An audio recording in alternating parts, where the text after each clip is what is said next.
I'm still breathing, I'm still winning. I teach them, teach them, teach them.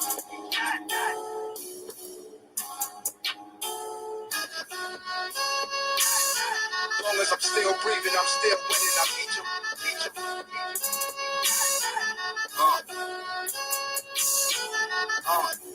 Afro Cupid and new being, shit my shell, know I'm a whole new being. I know you see it, move the being, flow seamless, thought provoking with a stroke of genius. Bestowing either on MCs, it's open season. Niggas rapping for nothing, but I flow with reason. Standing in front of the block, just gotta throw my key in. I'm feeling like the dopest breathing, paint a sonic picture, listen close to see it. Always the loudest one written in the script that never fits the part. Your end result usually reflects on how you start. So if it's all about the money, you'll always be at odds. Cause a fool and his riches always stripping apart. Every word spoken is provided from the heart. Trying to walk a lighter path, not be guided by the dark. But don't get it twisted, that can't do light arm out with fire. Like I'm trying to guide you through the dark. As long as I'm still breathing, I'm still winning. I teach them. As long as I'm still breathing, I'm still winning. I teach them, teach them. Rolling again, herb smoke blowing the wind. Took time to cool off, I'm back to scold them again. Reminiscing on the bond I had with most of my friends. Switch sides and only prove the fold in the end. But sooner or later, niggas will show their intent. Opportunists try to do shit to get close to the wind. Got me feeling numb, heart colder than open but wind. This shit ain't never what it seems, people only pretend. Controversy sparks conversation, I hope to offend. Bitch vibes coming off of cats that's supposed to be men. My dreams go deeper than the road of the bench. Trying to conquer consumerism, take control of our ends, you know. Make a few worthy investments, knock a few things off the checklist. By rolling the best shit, the more work you put in, the bigger the check is. But it's more so my passion that measures my efforts. As long as I'm still breathing, I'm still winning. I teach them, teach them. As long as I'm still breathing, I'm still winning. I teach them, teach them. As long as I'm still breathing, I'm still winning. I teach them. As long as I'm still breathing, I'm still winning. I teach them, teach them, teach them.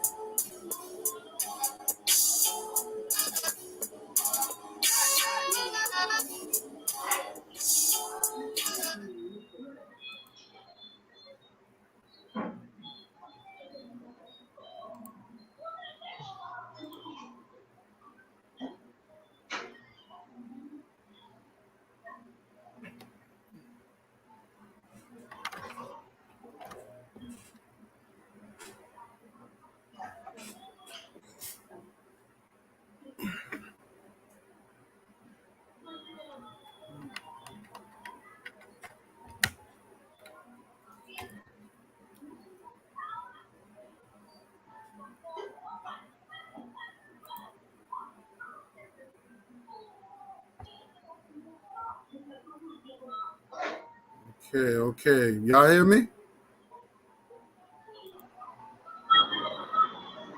Y'all hear me? Yeah. Okay.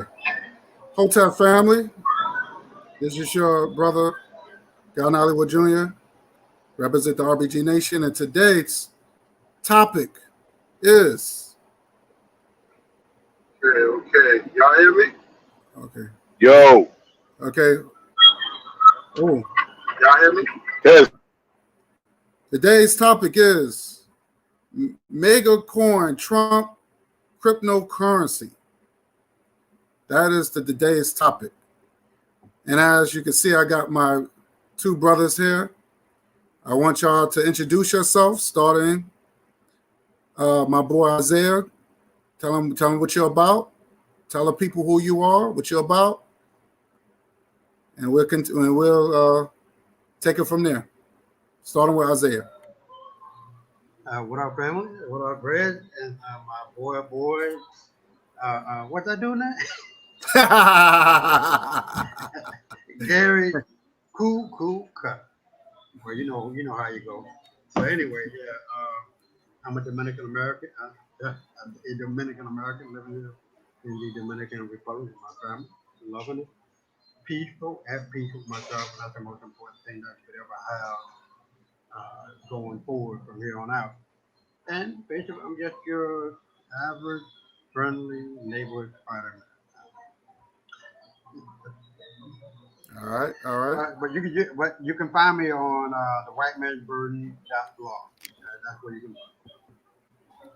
all right. Go ahead, my brother at the bottom. What is it? Mental Man. Go ahead, Cutter. It's your turn. Tell the people who you are, what you're about.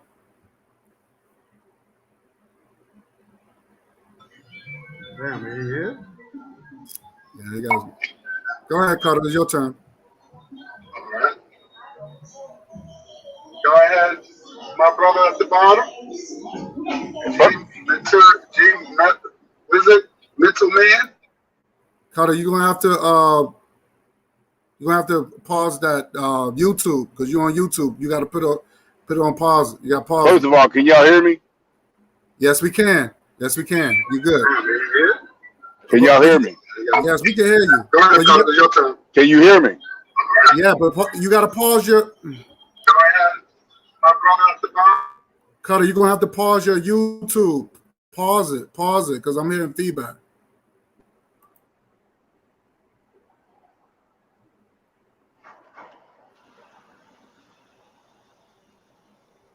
We can hear you, but you got to pause. I'm hearing feedback.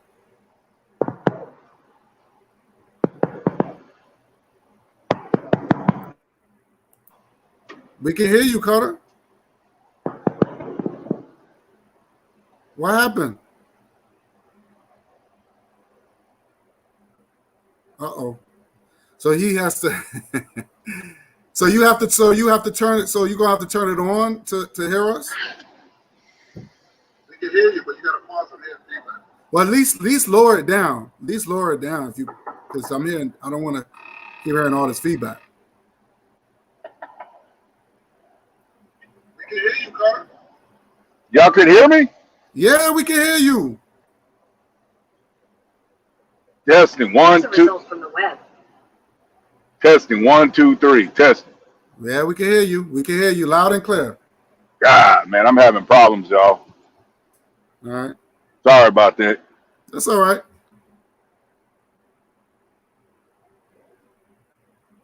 Where'd you?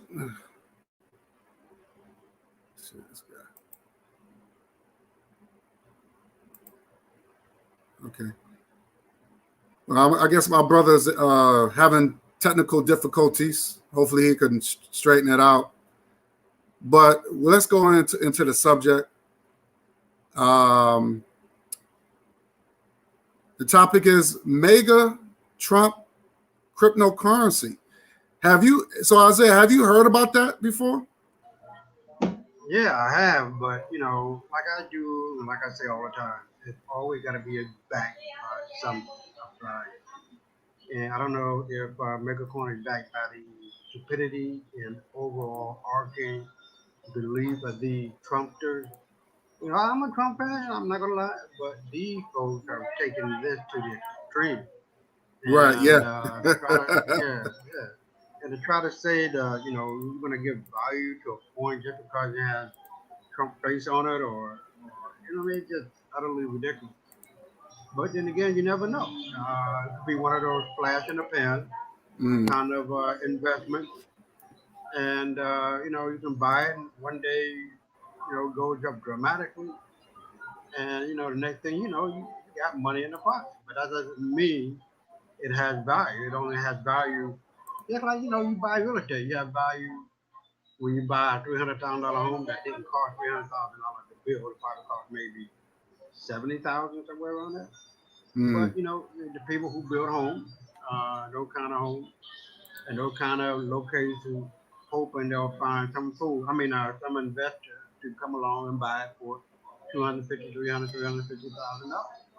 And then when you buy it, you hope that you make the money out of it. Because some other investor comes along and pay you $600,000. So it's like a constant back and forth cat and yarn kind of playing going on. You know what I mean? If I can say it like that, I don't know if that makes any sense. But to me, man, it could be about something. Then again, all of these 84 million people who voted for Trump, it might be on a short game tip that you make the money, but long term, I just don't see it. But Right, I shoot it right, back to you. right. It says more than 1,000 people have so far signed up to the pro-Trump cryptocurrency Magacoin, including conservative media and personalities, Republican figures. I just want to know, why is this? Do you think this will, because it's coming from Trump? Trump got his own currency or cryptocurrency. Do you think more people will will get involved now? Because since he was president, and this is he is a popular guy. Do you Right. think the stocks will grow even higher now? It says Trump cryptocurrency. Trump is a big name. That is a big name. Yeah, I mean it is. Like I say, the guy has a lot of currency as far as acceptability. His name is just worldwide, Hmm. and the ability to effect a change with this coin if it does come out. I don't know if is it already out, or it has to come out, or is it coming out? Well, they said people already signed up for it, so I guess it's Oh, they already signed out. it, so Yeah, it might be according to it the might be according on to the the path. article. Yeah. Okay.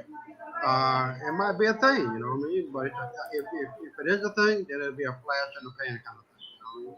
So it's not going to be like gold or silver or platinum or diamond.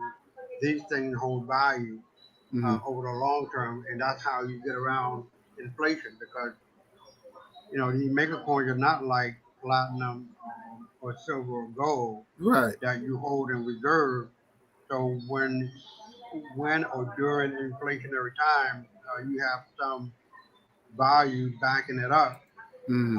If you shift from the dollar paper money to actual gold coins or silver coins, because at whatever point that the inflation goes beyond the extreme, uh, that will be reflected in the future price of gold and silver.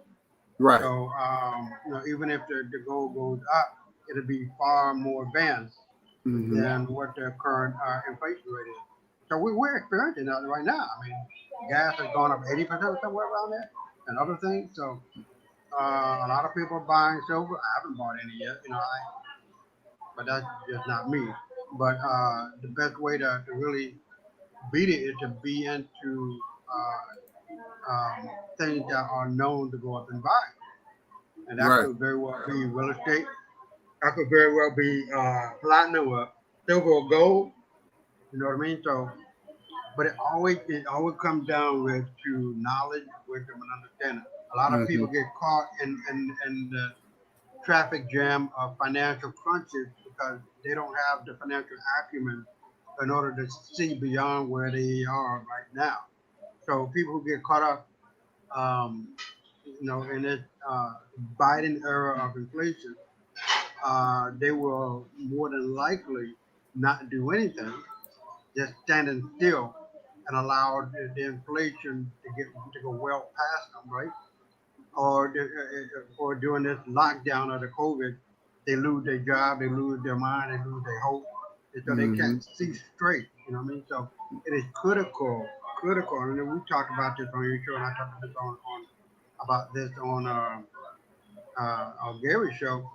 That it is critical knowledge, wisdom, and understanding. That if you don't have it, then you're not going to be able to see, and you don't see with your eye.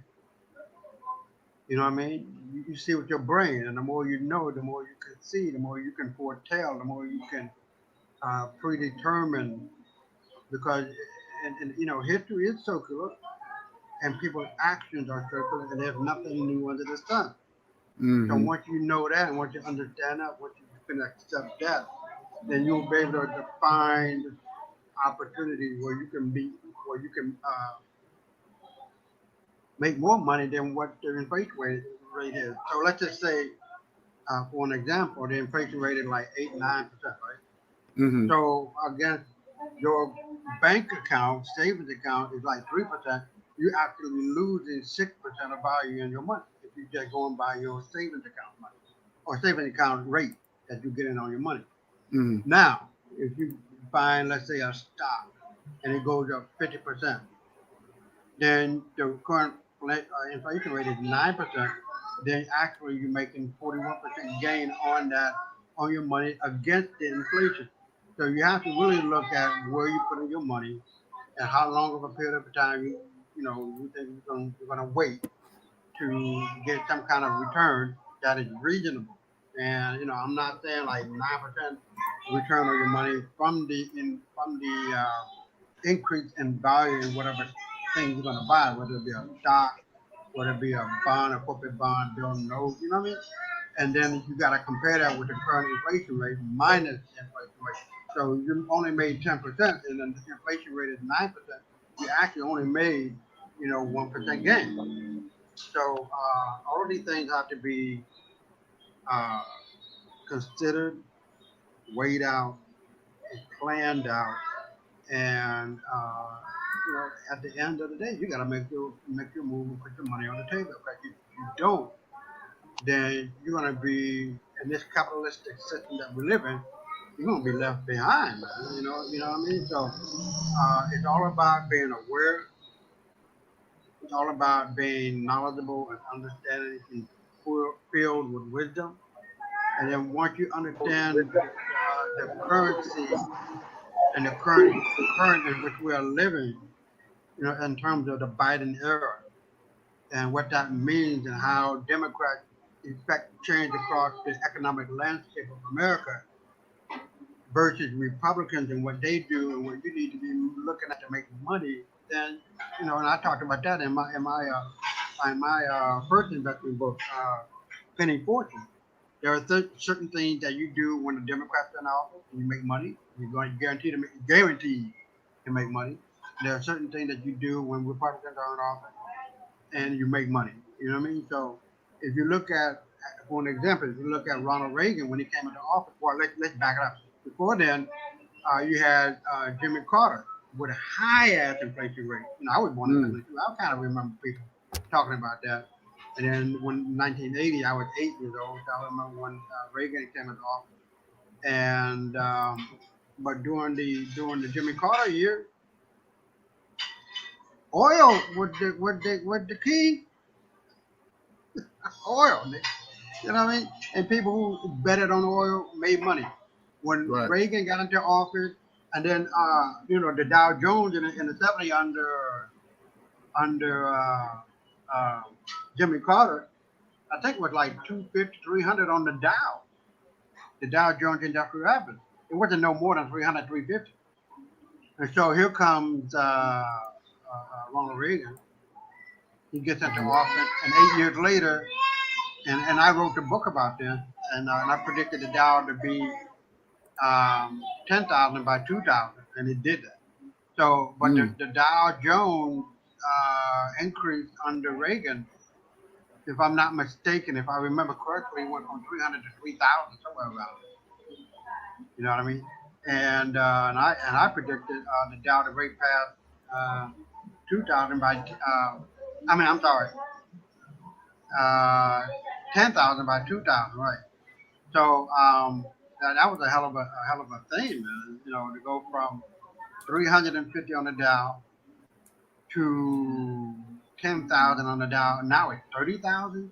Do you know how much wealth was created from the 350 level to 30,000 point 35,000 on the Dow level? You're talking over, and I'm just guesstimating the low limit. $250 trillion worth of value was added to corporate America in terms of companies that are publicly traded. Mm. 250, at least $250 trillion, and at the high point, maybe $800 trillion. You're talking about Mm. almost $1 quadrillion in value. Wow. You know what I mean? Wow. So we gotta look at that. We gotta understand as a individual and as a group and as a people, right? What are the dynamics that's being played? Because people just don't see it. Ya me unté de esa BBC. People just don't see it, man. And you gotta know history. You can't be bullshitting around and hemming and sliding from foot to side to side.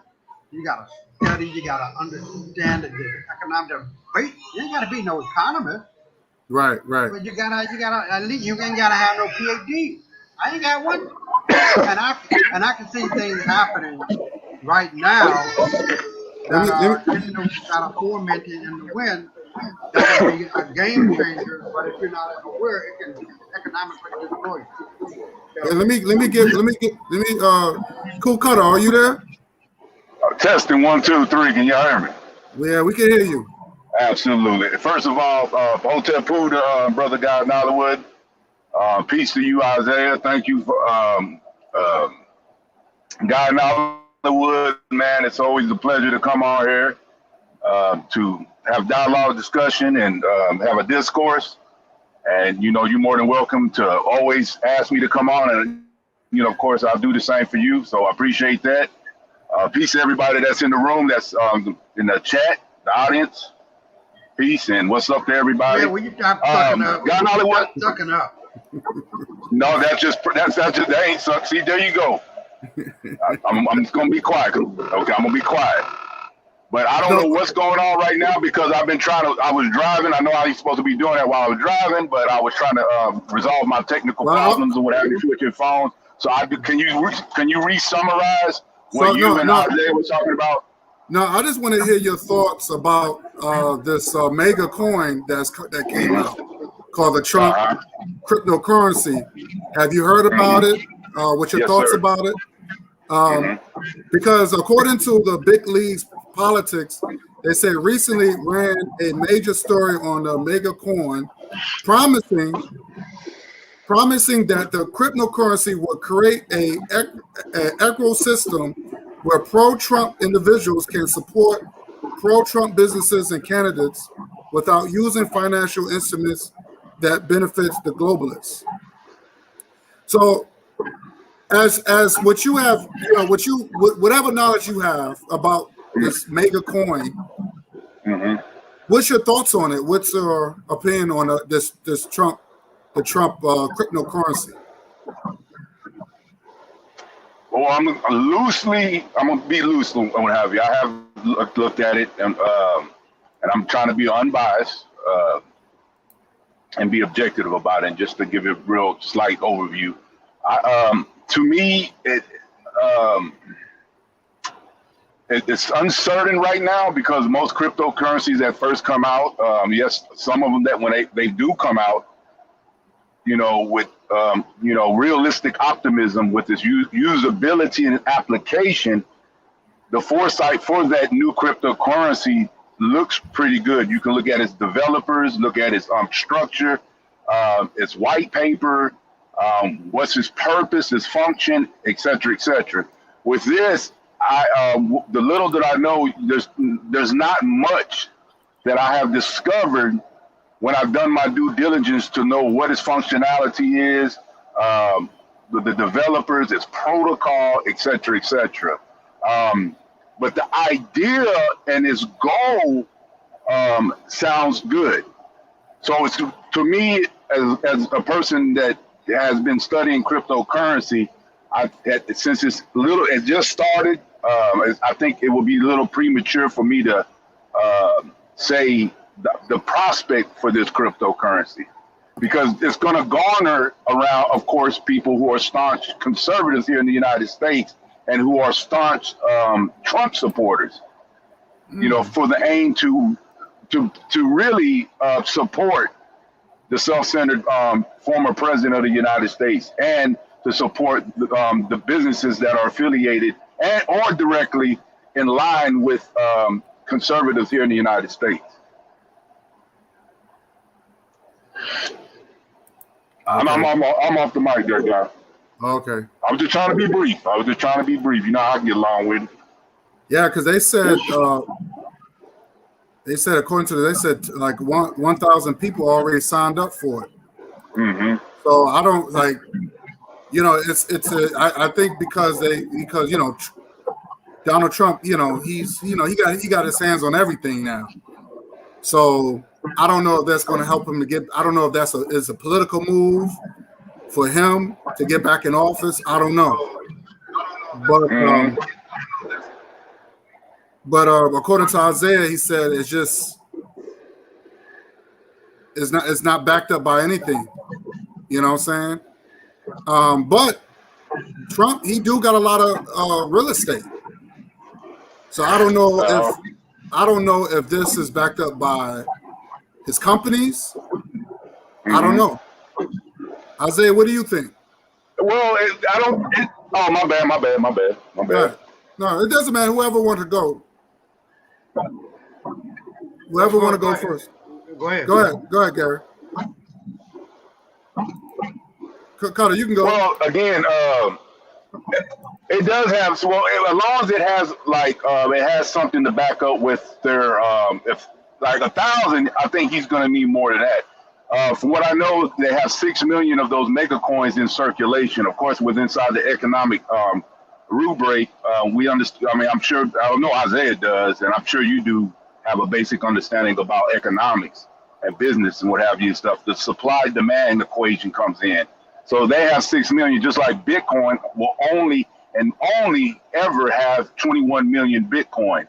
As more people put more value into the ledger in the network, as more the depletion of scarcity of any supply, the value goes up, right?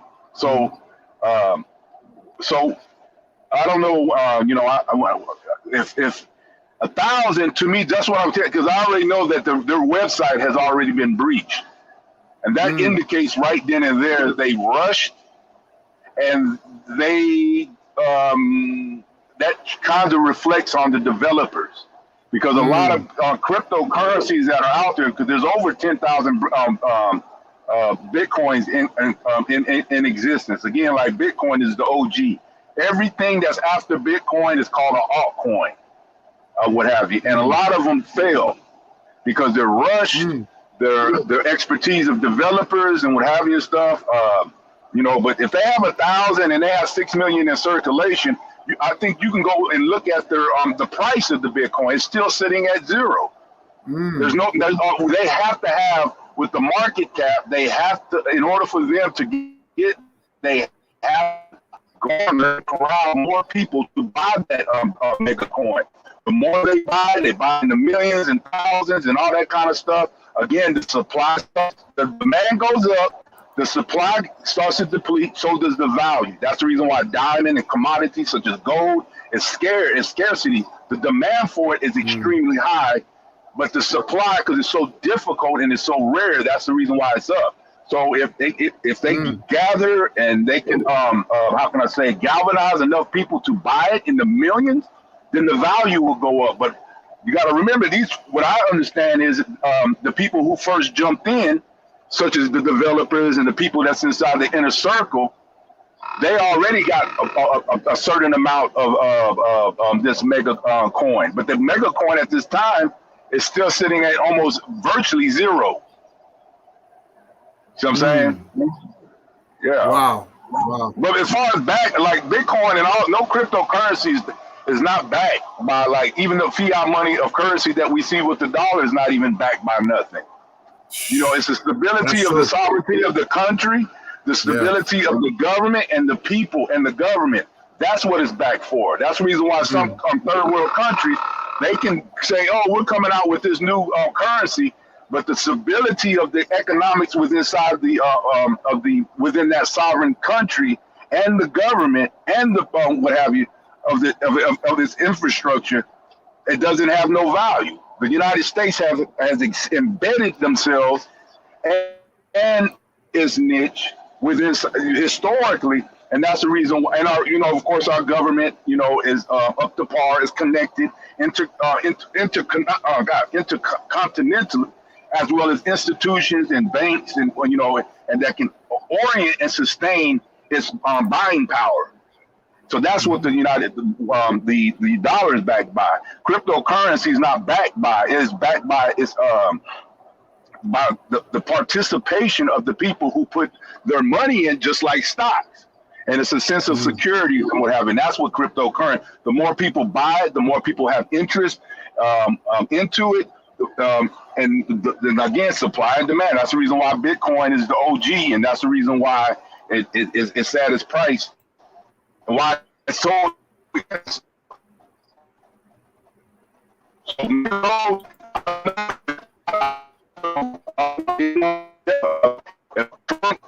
To get this news, market it, get people whatever, because he got millions of votes. And just imagine if they just had an influx of people just get on there. But like I said, their website just got breached. They got hacked. Yeah. See?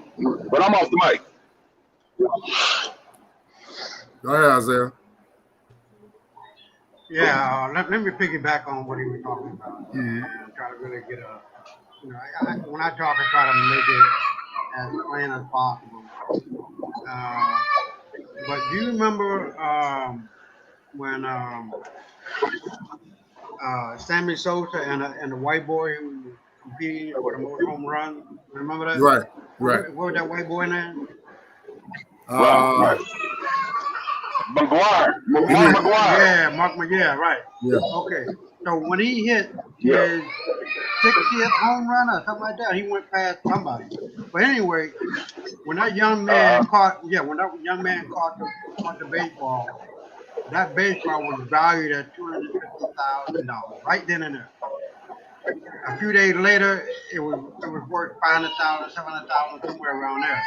He got on the Today Show with Matt Lauer, and just people were just loving it. You know what I mean? Even though some people argued during the game, one of the pitchers gave him a softball, and he hit one of the home runs. You know what I mean?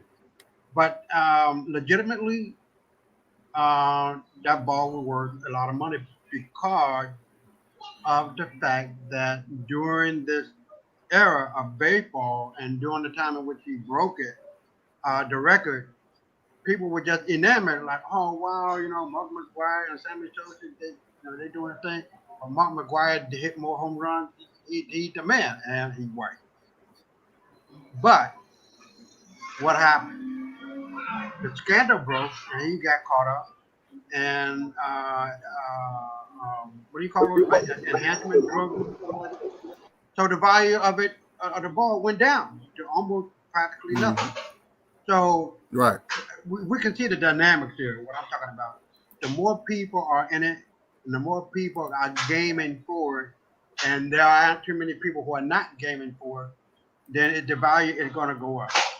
So you try to make a relationship between that and all of this MAGA, Trump thing that's going on, and making him out to be a god. Who knows how they can get played out? But I will tell you this: if you buy it and it goes up, get the fuck out. Take the money and laugh your ass to the bank. Don't be thinking you're gonna go to $1 billion. Don't do that, because a lot of people get lost in the stars, get lost in the dream world of thinking that it's gonna just keep going up. If I just hold it for 5 years. No, man. Take the money and run. There was the guy who bought the OG of coins, Bitcoin. I think he bought it for like $500, went up to 5,000. He got out. Now look at it. You know what I mean? So the idea of things of this nature holding value for the long term, it can't be, because ain't nobody came back and told me shit about. They're doing afterlife, and you did. You know what I mean? I ain't seen nobody come back and say shit. The same way with Bitcoin. Ain't no motherfucking way you can convince me that it's worth more than gold, silver, and platinum combined. It's just fucking not. And it's only worth what the next fool is going to pay for it. It has no value at all other than what the next fool is going to pay for it. Just like the baseball with Mark McGuire, when he bought it, that young man caught it. It was worth $300,000 when he caught it. It went up. I don't know what happened with that ball, But after that scandal broke, you know, doping or whatever you call it, with testosterone thing, whatever, what you know what I'm talking about? Hmm. Steroid use. Right. Yeah, I mean, that ball ain't worth shit. Now, if he had not done that, just like Pete Rose got caught up, then Pete Rose's car would be a hell of a lot more than a hell of a lot more now, and he'll never enter the baseball Hall of Fame. And Mark McGwire, I don't think will ever enter the Baseball Hall of Fame because of the steroid use that he got caught up in, and he lied about it. You know what I mean? But you know how white folks are and dirty motherfuckers are. If he had just came out and said, yeah, you know, I use steroids, so what? You know what I mean? He would have probably got away with it. But, you know, because of the media and the idea of lying and the idea of that America love sport idols, man. You know, we baseball. What is it? Baseball, mom, and apple pie. You know what I mean? So even if he just came out, and I think Pete Rose would have just came out and said, "Yeah, I bet it." So what? Yeah, he would have been. Like, you know, what I mean? You know, you get in the hurt, you get in the head of the bullshit, and once you get ahead of the bullshit, nobody can't come along and say, "Well, yeah, you know, blah blah blah." You did do it. Well, hell, you just admitted it now. You know what I mean? You know what I'm talking about. You got to stay ahead of the bullshit once you admit it. What can they do? Like, oh, well, all right, well, he the man. Let him into the Hall of Fame. And the same with MAGA. As long as nothing doesn't come up against Trump that is negative, that is blowing him way out the water, respectability. Hell, even the Trump might even just accept whatever bullshit comes down the pipe. He could have been caught with a 3-year-old girl. You know what I mean? That's hell. Look at R. Kelly. There are new charges on him with a 17-year-old boy. Wow. You know what I mean? Wow. So it really depends on how fickle the people are, and you know, Trump supporters. You know, I'm not.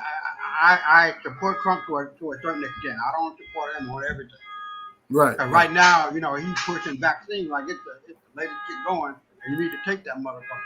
So as far as I'm concerned, that did it in for me, for him, because that's committing crimes against humanity because you're allowing or giving credence to something that's not even a vaccine. So if people are listening to him and taking the vaccine, then he's responsible for whatever that's going on with them. You feel what I'm saying? So that in itself can be a game changer in the most negative of ways for the Magacoin. Or if he just come out and say, like I say, and say, well, I would have told him to take, you know, I mean, don't forget about it, then people probably will be more forgiving because there's more than the bullshit. You know what I mean? Of him saying, well, okay, I take the vaccine. But there's more of the you understand what the There's more of the good than what he's talking about doing something bad. So people can look how you say, look beyond that. Right. And you know, I'll yield back. I've been talking too long. Before I head it back to Cool Cut, I just want to give a couple of shout outs. Person Kid 21, shout out to you. Thanks for coming through. Keith Weston was good, my brother. RBG for life. You know what I'm saying? OTAP. And my brother, my other brother, Underrated Darkness was good, my brother. Thanks for coming through. God damn. So, Cool Cutter. So, Cutter, it's on you. Yeah, Cool Cutter is on you, bro. Hey, one of the things that when I was investing like cryptocurrency and what have you and stuff, another thing that I look at when I look at its purpose, its functionality. What is its purpose? Like, you know, of course, Bitcoin is the OG that came and it resolved a lot of things because there was a lot of individuals and pioneers called the cyberpunk. I don't know what's going on. Oh, before Bitcoin was officially it successfully got successfully initiated, I think in 2009. But there were other people who attempted to do it since the 1980s. Okay, right. And Bitcoin was the one that actually did it. Okay, it was simple. It resolved this, you know, the transfer of value, you know, without peer to peer. without any institutions or banks or governors, government or anything like that, right? So it established itself, and it's a good place to a store of value. And of course, when Ethereum came out, but it had its limitations. It didn't transfer fast enough and what have you, because the megabytes were too small. So it's transaction, like for instance, Visa can transfer 200. I might be wrong. I think 250,000 or 250 million transactions per second. Bitcoin can only transfer a certain amount and a very, very, very, very small amount. So when Ethereum came out, Ethereum learned the lessons of Bitcoin, of its limitations, that it speed up the transaction. And of course, Bitcoin has mining, what have you. Ethereum also has why can't we add contracts to our blockchain? So now you're going to see a lot of like Cardano, especially like XRP. XRP right now is going to a SEC lawsuit right now, right? And they're owned by Ripple. Now, like, what was the problem with international banks or like Isaiah or anybody in Ethiopia or anywhere that has access to the internet, and how difficult it is for me to send money or a certain specific currency? It takes days. It takes days, and the hassle that you got to go through. So what is this functionality of XRP? It resolves that thing. Anybody that has that phone or a laptop or access to the internet, once XRP, I think, will win against the SEC, it's going to blow up. Now, if somebody, when I travel to Japan, and Bakari is in Ghana, and he needs a certain amount of money, I don't have to go through the hassle. I have access of his digital address of that wallet, and I can transfer XRP directly to Bakari, and Bakari within 5 seconds or 10 seconds, or he would instantly get that, and he can convert that to that currency of that specific country that he's in. So the functionality that I don't see in the Magago or whatever the thing, Magacoin, because all these Bitcoin is global. Ethereum is global. Cardano is global. Magacoin with a max cap of only 6 million Magacoins. How can I say it? Of its supply cap, its marketing niche is only garnered towards here in the United States and staunch, ultra conservatives and super zealous Trump supporters. So that's why I say it. I don't see its purpose. I don't see how it can, like I said, garner enough people to make that supply value of its, of its market cap to go up. That's the negative. I'm just being a constructive negative critique of that. So that's the thing that I see about Magacoin. That's the obstacles that I see that it has. And just like I said, its website just got breached. You're not going to hear because Bitcoin and Ethereum and ADA Cardano, they don't have websites. That's the one thing about cryptocurrency. Like you can't hack.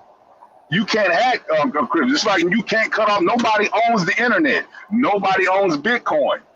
Nobody owns Ethereum. Nobody owns Cardano. It's a technology. That's all crypto. And I tell everybody, I'm saying, I know this kind of irrelevant. People got it in their head that when they hear the word coin, they literally think it's actually like a nickel and dime. It's not. Cryptocurrency is a technology. And it's the technology of its future. It's going to have its negative consequences just like every single thing. And it has its rewards. Now I learned how to, everything has a risk. Is the reward, is it more heavier than the risk? So with my objective thing would have, because I've seen the results of how much money I've made. And I believe like that's why the more younger generations are more savvy to it than the older people like myself. And that's the reason why you're seeing a lot of people, institutions, banks, and all these other people, Michael Saylor, Jeff Bezos is going to get in it, Amazon's getting in it, and what have you and stuff, because they see how legit it is. You can't hack. You can't hack it. There might be some regulations or what have you. Well, I know one thing. When I get this bad boy, and if I hit 100, if I bought what I bought, like for instance, I have over $35,000 of ADA. Oh, no, matter of fact, like Dogecoin, when I hit $48,000 on Dogecoin, I've only put, how much did I put in there? A total of $2,200. Now, if I hold it, that $48,000, but I sell that 48,000 on those of that 48,000 gain that I get, and if I sell it within the year that I purchased it, I have to pay capital gains tax. But if I keep it, and when you got Robinhood or whatever stuff, you got an inheritance thing that you can sign, and you can say I can give it to my children. So if I die, right, and they get that 48,000, whatever, they don't have to pay capital gain tax. The only time they start paying capital gain tax is after how many amount of money they get at $48,000, and if they make $10,000, then if they sell it, that's my kids will only have to pay that $10,000 of that capital gain tax. You see what I'm saying? So, but back to Magacoin, I don't know. Like I said, I don't see. I've been looking for it. What is its purpose? And to be honest with you, this is just I'm presuming that this is another way to fund Donald Trump. That's what I think it is. It's just another legitimate way, and for those that's interested in the cryptocurrency with inside the conservative base. I'm off the mic. So I want to read what Person Kid 21 said. He said, "Crypto presents more innovation to supplement current domination of financial institutions." Do you agree with that, Isaiah? Somewhere they are. Oh, my bad. No. I mean, either it doesn't matter. Whoever want to go first. Go ahead, Cutter. Go ahead, Isaiah. I talk. Go ahead, Isaiah. Go ahead, Isaiah. Go ahead. You too. Say that again. No, Person Kid 21. He says crypto presents more innovation to supplement current domination of the financial institutions. No, I don't agree. You don't agree with that? Why not? Look, the basic engine of capitalism are institutions known as venture capital. Ain't got shit to do with crypto. Ain't got shit to do with capitalism and venture capital and investment group is what drives the economy. I don't remember the guy who came out with the ring, like the little device that you can put outside your door, and then you can look at your phone and you can see who's at the door. It's called Ring. Right. Okay. He invested, a black guy, but it doesn't really matter. He invested about $5 million in the beginning, of which the company was just starting out, and it sold, I think, to Amazon for $1 billion, and he made $50 million out of it. Isaiah? So the idea, yeah, can you hear me? Yeah. Hold on. The guy wants to come in because I think he's going to explain. Yeah. So no, go ahead. Keep talking. I'm gonna put the link here. I'm gonna put the link here. Go ahead, brother. Okay. So the idea that crypto is somehow financing the economy or financing this, that, and the other has no basis in fact. America and the dollar and whatever other currencies that may come out, especially as we move forward into this, I don't want to get off the subject, but into this Joshua age, then we're going to see perhaps the unification of the economies of Canada, Mexico, and the United States. If not all of the Americas, that means every country in the Caribbean basin and North and South America, as well as Mexico and Canada. But for right now, I'm saying right now, the unification of the three world economies, Canada and Mexico and the United States, creating the America. So with all of that being said, uh, you gotta understand, man, that America, I don't give a fuck if America got $100 trillion in debt. That ain't got shit to do Mm. with the value of America. That's like maybe 2% of the value. Maybe. I might be like 0.02% of the value or the net worth value of the United States. Just on the land alone, just in the resource alone, you're talking at least $3 quadrillion. As far as land and oil and all of that resource. You're not even talking about the fucking look. Amazon is worth $2 trillion fucking dollars. Mm. Wow. That's what Amazon is worth more than a lot of motherfucking countries put together. You got to see the bigger picture. Microsoft is somewhere worth $1.5 trillion. So now you're looking at them, they're $4 trillion in just those two countries, in just those two companies. Mm-hmm. That's worth more than a lot of goddamn countries put together, including their resources or whatever the case may be. I'm talking about economic side. Right. So just based on those two companies, you ain't even talking about the 30 Dow that what I just talked about earlier, and how the Dow went from 300 to 35,000. Dude, man, $100 trillion. Even if America was in debt of 100, that ain't shit compared to what America is worth. Mm. America is worth somewhere the lowest value. I would give it would be about $10 quadrillion. Easy. $10 quadrillion. So if you're looking at America and they got $25 trillion in debt, that ain't shit. That's nothing. That ain't nothing. And so, when I'm looking at, what you guys are talking about, let me get the quote. Can you put that quote back up? Okay. Guy? I think that's Marcus Garvey too. I didn't know that was him. Hotel MG2 was good. Yeah. Hey, what's good? Hotel. Oh, I didn't know that was you, my brother. Brother Bakari. That's the other channel. Brother Bakari here. Huh? Yeah, Brother Bakari's in the chat. Yeah, so you see what I'm saying? Yeah, you gotta look at the bigger picture, not just one snapshot of what it might look like. Because everybody talking about,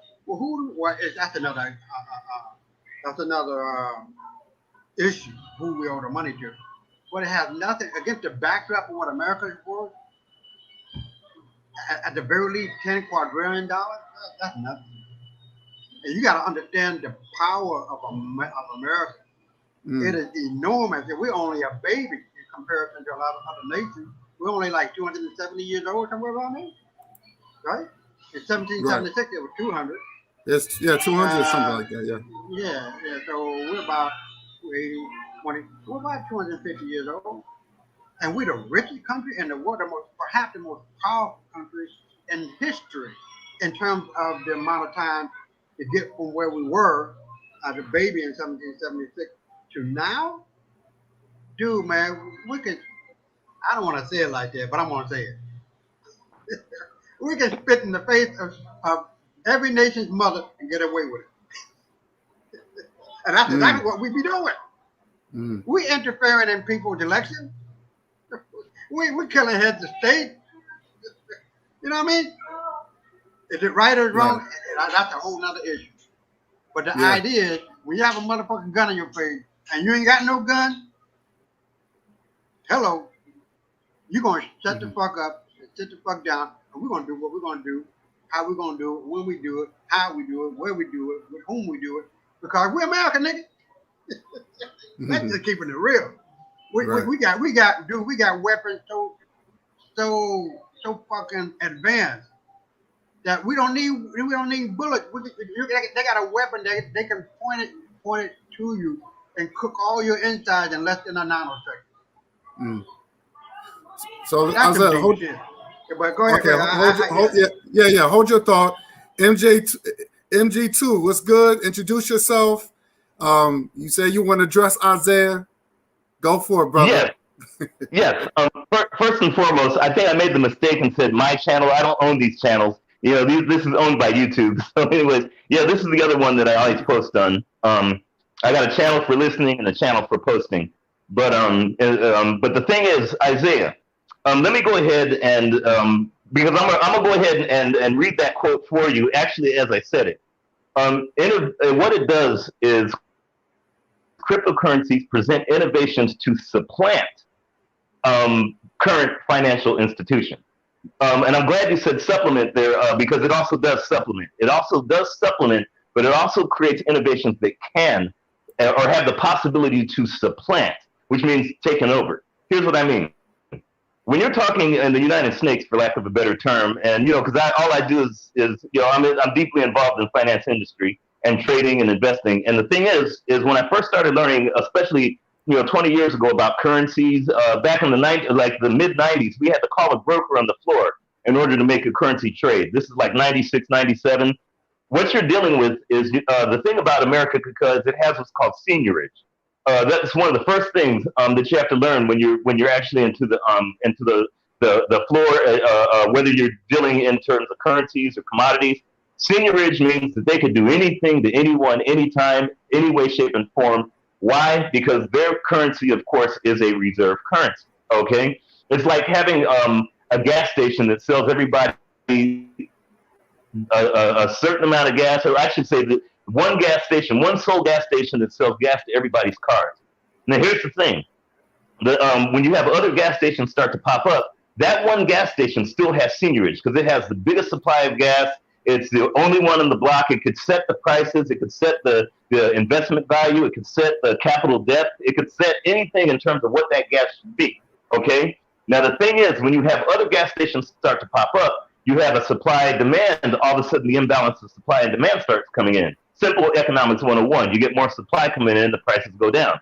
You get, the more demand come in, more, and like they say, what's the cure for high demand? Higher prices, okay? Because all of a sudden, the supply mechanism will come back, and then all of a sudden you get a balancing of supply and demand. Economics 101. So the thing is you have a scenario because of the seigniorage that's been happening throughout decades. A lot of folks like to attribute it to the Bretton Woods Agreement, but this was happening even before then. Okay, this was happening actually at the turn of their last century, of the European century, where they were starting to build this aspect of seigniorage, i.e. the biggest kid on the block. That's why they could go into any country, take whatever they want, use whatever they want, exploit whatever they want, because everyone is still tethered to their reserve currency or their way of business. And I'm not just saying reserve currency in terms of dollars. I'm also talking in terms of the aspect of capital depth. And when I say capital depth, that's also an investment capital depth. These are the most liquid, deep capital markets in the world. That's why other nations cannot compete, because the United States has had a 100-year head start in the depth of capital, where China and everybody else is starting to try to catch up. That's why there's a fear of China and their capital depth, especially when it comes to an investment and whatnot. So the thing that you have going on now is with crypto. I mean, I'm just giving you a foundation of the seigniorage. That's why you were talking about. Of course, I think the gun you're talking about is the MRAD system, where they could go ahead and cook your inside using microwave. They've been using it in Afghanistan for crowd control, and that's a microwavable technology to go ahead and heat up your cells to make you get away. They've been using that. They were going to use it in Ferguson, so and as well as in D.C., and that was the MRAD device. But the thing is because of the fact they have seigniorage, they're able to go ahead and create things to protect that, whether it's crowd control or whatever. But the thing is, I'm giving you a foundation of what's happening and why crypto has the ability to supplant, and I'm glad Brother Guy said supplement, because I'm going to use both of those terms, supplement and supplant the current mechanisms of financial institutions. Keep in mind that the westernized financial institutions, for lack of a better term, are based on three concepts, three pillars: banking, payment, and credit. Okay? Banking, of course, could be anything from your Wells Fargo Citibank, or also the IMF or their IMF, their World Bank or whatever. Banking, which is a store of that capital, and the investment that capital, and the leveraging of that capital, and the reinvestment of that capital, also the lending of that capital. That's basically the main functions of what banking in its inception. It's to store that and then to go ahead and provide liquidity to other folks when they didn't have it. When a farmer needs more things, he'll go ahead and make a deal with the bank. That's the problems they had even in the 30s when you had the farmers going out, destroying stuff, during their so-called Great Depression. So what you have, that's the first pillar, of course, banking. Payment could be anything from nowadays, PayPal, Visa, MasterCard. It could be, right now you have Cash App, but it's also on an international segment. You have the SWIFT system, you have Ripple, i.e. XRP, which has been around for a while. You have other methods of payment to do things, foreign transactions, or to do things outside of if you don't want to go ahead and just hand somebody a dollar. You also have payment in the form of treasury. You have, it could go astronomical in the ways of transferring capital to one entity to another entity. And then you have what is called credit. Credit is literally what it says. Okay, how good is that person's word? That's all it is. And if that person's word is very good, then he's got good credit. That means the fact that he can go ahead and borrow capital because I know that person's word is good, or they have a good what are those things when you have to put it up, like collateral. That person either has good collateral or has a good word. So of course I'll be more prone to lending to them because I'll get the capital back. And then it's common sense. If that person's credit is bad, of course, it's going to cost a lot higher into capital.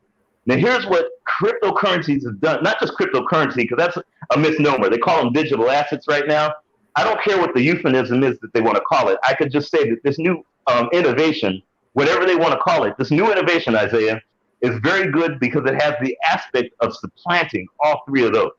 Brother Cuckoo Cutter, I believe that it was Brother Cuckoo Cutter brought it up earlier about Ripple, XRP. That was literally a payment mechanism. It has the aspect of supplanting SWIFT system, which means Iran, Venezuela, North Korea, and others who have to pay high marks because remember, when they need dollars because everybody needs reserve currency, they have to pay a lot higher interest rate for those dollars. If they need treasuries, they're not going to get them. They have to go into the quote-unquote secondaries or the quote-unquote black market.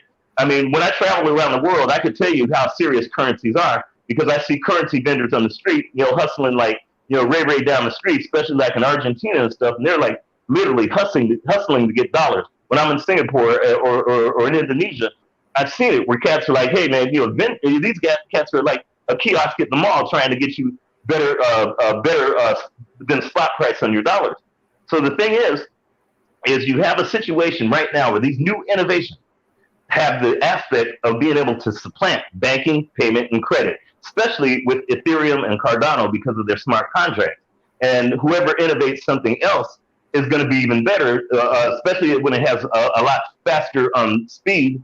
And then it has trust and fungibility because fungibility is the overall lifeblood of any financial institution or any financial world or economy. If you don't have fungibility, you're not going anywhere.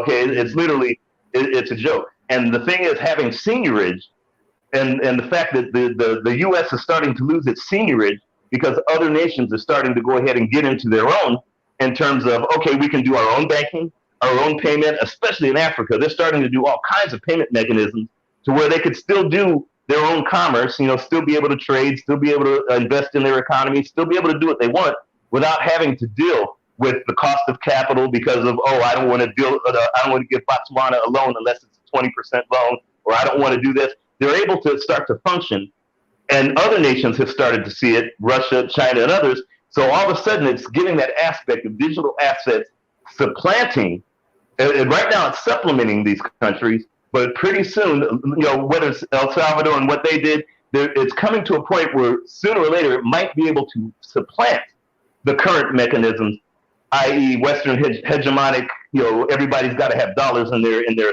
central banks.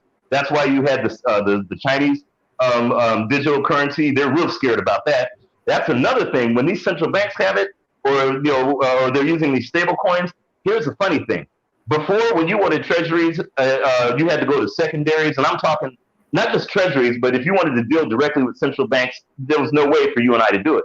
Central banks are now coming because they see the supplanting of the current status quo. They're coming up with their mechanisms of saying, hey, man, if brother guy wants to deal directly with the Chinese central bank, we've got something for him to do it. And we've got a way to do it. We'll use whether it's their own smart contract or whatever. The innovations are endless. What this stuff can do. The thing that I want for us is as black folk is for us to go ahead and start to really get in on this. Not as I'm investing in Bitcoin or I've got a bunch of these currencies or whatever. To invest in the technologies to create our own way to deal worldwide. Guys, but I just wanted to give you kind of a foundation, brother Isaac, because for like in this world, in trading and for decades, and there's a lot more than just this currency, or it's a lot more than just surface mounted. On that note, I'm gonna pass the mic to you guys. Okay, Cutter, your go. Wow, man, I don't know how I could follow back. I look like a 5-year-old kid sucking on a Chico stick with two pennies in a bottle. Went bad. That was elegant. That's education. God, yeah, he broke it down. He broke it down. That was excellent. That was sublime. I've heard Marcus Garvey, he talks about political social, and Brother Bakari did tell me he knows about whatever, but I never heard him verbally speak about it. But what he just exemplified, I might have to have that brother on my dang show in the future and stuff, man. Good God, I don't even want to talk about cryptocurrency no more. God, no. I'm like an idiot. God, all this dang time. I mean, Brother Bakari did tell me he knew about it, but I never, for him to just be so concise and just break everything, like a lot of things he was saying, I'm not a lot, but fundamentally and basically the things he was saying, I was like, wow, like when he was talking about Swift, he was talking about Ripple, when he was talking about capital, what have you and stuff, I was like, dang, I don't have nothing to say after that, and I really don't got nothing to follow back on that. Well said there. Peace to everybody, peace to Brother Bakari, peace to you, Marcus Garvey too. I'm off the mic. You guys. Like I said, there's so much. I'm sorry, I don't want to dominate. I just want to give you guys a foundation. I didn't break down credit very well. Credit is not just Experian and TransUnion. It's also the S&P, Moody's, and Fitch. During 2008, when I was going ahead and giving everybody the heads up, I was getting things directly in from Congress, as well as directly in from like financial institutions like family offices, prop firms, and everything. I had a feed that I didn't pay a nickel for, but the feed cost almost $4,000 a month. They gave it to me because I was on the front lines of seeing what was going on in 2008. The credit aspect is also, like I said, not just Experian, but you're talking S&P, Moody's, Fitch, that are international for sovereign bonds. If you're China or something, and you get a bond that's rated down by those three credit mechanisms, then you got some problems. Let me tell you guys what was happening then. It was so intense. You have what are called monolines, and the monolines are basically the aspect of they got in a lot of trouble because they're like the rating of the ratings. Okay, they're the ones who keep things going on through the credit rating companies for sovereign bonds. They were in so much cahoots to try to cover up so much that was happening. They got in a lot of trouble afterward because they had to explain themselves in Congress. The monolines were literally on fire. Well, here's the thing about crypto. Because it's a ledger-based system, and I don't like to use that term crypto, but the asset back to digital assets, because it's a trustless system, you have to have what you have or you don't get. In other words, then it's going to supplant. It has I shouldn't say it's gonna, but it has the aspect of supplanting monolines, Experian, S&P, Moody's, Fitch, and everyone else, because now it's been based on a ledger-based system. They don't need a middleman to tell you whether your credit's good. And now I'm gonna pass the mic again for you guys. Go ahead, Isaiah. Let me throw my 2 cents in and ride it back on what you're talking about. I agree to a certain point, but due to the nature in which we are living right now, I see a lot of problems with it. I don't, this is just my opinion. I know about China coming out with its supposed to be cryptocurrency backed by it's supposed to be economy or whatever they're going to back it by. That's a good thing. But America has been the economic engine of the world. over the last, well, since World War II, really. We rebuilt Europe. We made China what it is. If it wasn't for us, China wouldn't be shit. We made Japan what it is. Toyota wouldn't be shit if it wasn't for America. So when America sneezes, the world catches a fucking cold or pneumonia. And so you can't supplant America. America, it ain't gonna happen. We know, our government and everybody knows. The economists know, the business people know, the prime engines of our government know how this world functions. Ain't no way that China or Japan or United Europe. I haven't gotten to the United States of Africa yet. I'm gonna get to that. Let me slide through the door of what we've been. I think Don, brother Don, right? Is that right? What we're talking about. So I'm trying to see the bigger picture and then slice it up so that people can see the macro economy and the micro economy, right? Mm. So my thing is that if we know that America made China what it is today, and all of these so-called public trading companies, whether you're talking about, I don't know, what's the name of that company that's similar to, I think Cutter knows what it's called. It's similar to Google or something like that. But a lot of these publicly traded companies that are coming out of China are under the spell or control of the CCP. With that being said, there's a lot of things that are going on that are wrongly based because they don't have to report to the SEC. You feel what I'm saying? So a lot of these companies are operating out of phony, fake reporting that said, well, we made $1 billion this quarter, and they didn't make nothing but $2. You see what I'm saying? So somehow, some way, they're getting through the mesh of responsibility and reporting that our own government has that allows companies to be transparent, and therefore you can guarantee that whatever their current quarter earnings are, their quarter earnings are correct. With that being said, I can agree to a certain point about what our brother was talking about, but at the end of the day, it just ain't gonna happen because we know that America, being the economic engine of the world, is not going to be supplanted by anything. They can try to do it, like Venezuela is like, you can buy a can of pop for 5 billion pesos or whatever. Their inflation is out of hand. People are literally eating each other. Mm. I mean, if you go to, this is not no joke. They're eating out of garbage cans. This is true in Puerto Rico too. Now I don't know if they're eating each other, but they're eating out of garbage. It's some hella shit. And not to say that Puerto Rico is another nation, another country, but it's part of ours.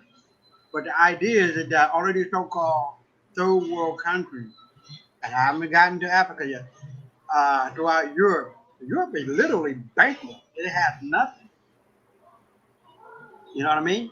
And so, with all of that being said, now go to or shift the attention to Africa. Instead of exporting its gold, it is now keeping its gold. How you say it? Digging for gold, right? And instead of exporting the gold and having it shipped back in, they are processing the gold by itself, which means more jobs, which means more wealth, which means more billionaires coming out of Africa. The same thing that happened in China.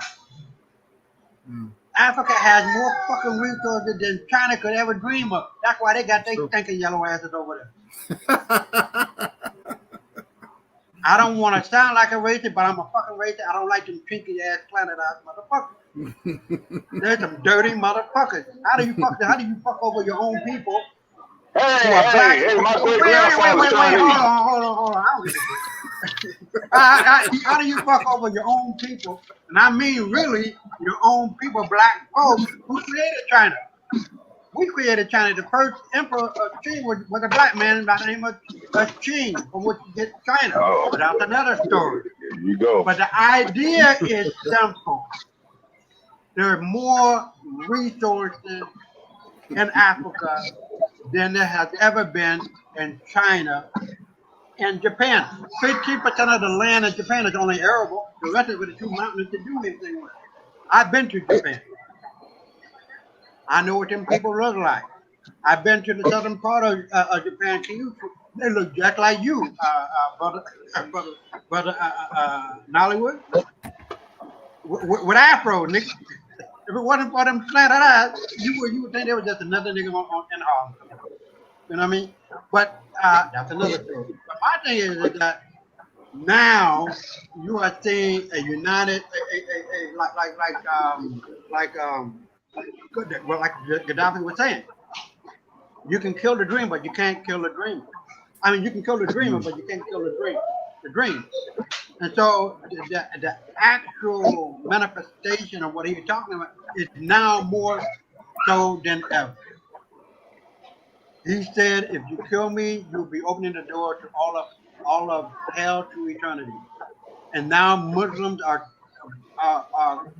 entering Europe, and they are literally killing white folks.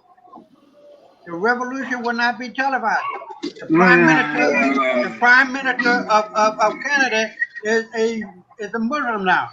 There is a new prime minister named Didula. If I remember, Ramona Didula. Look for her. She's the actual control of Canada. But that's another story. So my thing is that, look, out of the 52 countries, or 55 countries, and I don't know how many of them, 35 are united. You don't need a passport. Or you only need one passport to go through all of those countries. There are three emerging car companies, Innocent and some other companies. You can just Google it. These are some serious competitors for Toyota, for GM, for Mercedes. You know what I mean? These cars that they are creating and innovating, not only out of Europe, they're coming from black minds that were brought over from Africa to Europe, or brought over from Africa to China and Japan. These things are not just happening out of thin air. You have to look at the greater emphasis of what is going on. And I cannot see it. And I understand what our brother was talking about. But for the life of me, you better believe, if America is going to allow the crypto to be supplanted and allow another country to get around its system or economic system, you better believe them motherfuckers going to end up dead. That's just the bottom line of it. We ain't going to have that bullshit. We just not. No, you can create your currency and have it backed by your resources, but ultimately, everything that is going on in Venezuela, we know and we did it. Manipulation. You better believe and you better be fucking happy you're in America. Because if you in Venezuela, you be cussing the shit out of that country. How in the hell can Haiti, one of the richest islands in America, and right next door to me, can be broke? It's because America is breaking them. We're stealing that motherfucking money. We're stealing that oil. We're stealing that gold. We're stealing every motherfucking thing. They're not broke. They're richer than per capita than Americans are. But they're not broke. Venezuela's not broke. It got oil up the fucking ass. But due to manipulations and due to the coercion and due to the the hidden hand of America, you better believe America getting that money. America gonna get our money. Mm. The reason why we invaded Iran and Iraq and Syria, it wasn't for no good deed, nigga. That shit was for stealing. Straight up. Mm. The CIA, the Mm. NSA, we got some dirty motherfuckers, but hey, dirty or not, good or not, I'm an American and I love it. I'm not giving any credence to it. I'm not giving any bona fide yet. You'll do it, but it is what it is. And ultimately, what and I'm this is just something else that I'm bringing to the table with the fact that we are under the Republic of the United States of America, and that Trump will be coming back at the 19th. And listen to what I'm saying: the 19th president of the Republic of the United States of America. That the American corporation went bankrupt in 2018 and literally went bankrupt in 1933 and got off the gold standard. Do you know how much fucking money we got now in the U.S. Treasury? And the Treasury is now a part of the U.S. government. $34 quadrillion, nigga. I rest my mic. Mm. Mark MJ2. Well, I MG2. thought I had next. No, no, you. I thought you spoke. You spoke No, after MG2. no, Isaiah just went after. He piggybanked off because he said All he right, go kind ahead. of. I just want to be short. I'm just gonna be short real quick. No, What, go ahead. If it's your what, turn, 'cause I what, thought what, you. what Brother Marcus Garvey, what he was saying is that cryptocurrency. I mean, he doesn't like using that word. I just use it loosely and what have you. He's exactly technically right. Is digital assets. Yeah, that's the thing. Like when you talk about DOT and what have you, distributed ledger technology. That's the reason I was calling it. What he was saying that cryptocurrency of its innovation, he obviously he knows that it's a technology, and I just found out it was a technology. He was saying that it's going to supplant it, and bank institutions are seeing the prospects. And what Brother Marcus Garvey was doing, he was educating us using and educating us not only with the concepts, with the glossaries and the terms and how it can be. And I believe that it will. I'm being realistically optimistic now, or cockeyed optimistic and whatever. That's what Marcus Garvey was saying. He was just trying to say with the innovation of crypto technology and how it supplant itself, either it's going to surpass it or it's going to run parallel with it. And then these institutions and banks and all that are seeing the opportunity and how it's going to be used and be as a vehicle with great prospect. Yes, like I said, like all things, there are always going to be a negative consequences. There's going to be somebody that's going to exploit it. But I think Marcus Garvey wasn't speaking. Isaiah, no offense to you, you was overreaching and overarching and deviated off what Marcus Garvey was saying. You know what I'm saying? And that's what I was saying. I mean, what I was saying with Marcus Garvey, he was breaking it down with the usage and the application. We were speaking about what I think he said, credit, payment, and something else I can't remember because I just stopped my truck and what have you. How you can transfer funds, transaction settlements amongst your clients, and transparency. That's the thing about cryptocurrency. He wasn't talking about, whether the economy was going to surpass China and Venezuela is going to do this and how President Trump is going to be the next president on the 19th of October. What have you. I mean, that's what Marcus Garvey, that's where I was getting from what he was saying. He was highlighting, he was educating within the framework of the economic, and he was using terms that, that I was unfamiliar with. I'm not educated with economics. I just started learning this stuff in January.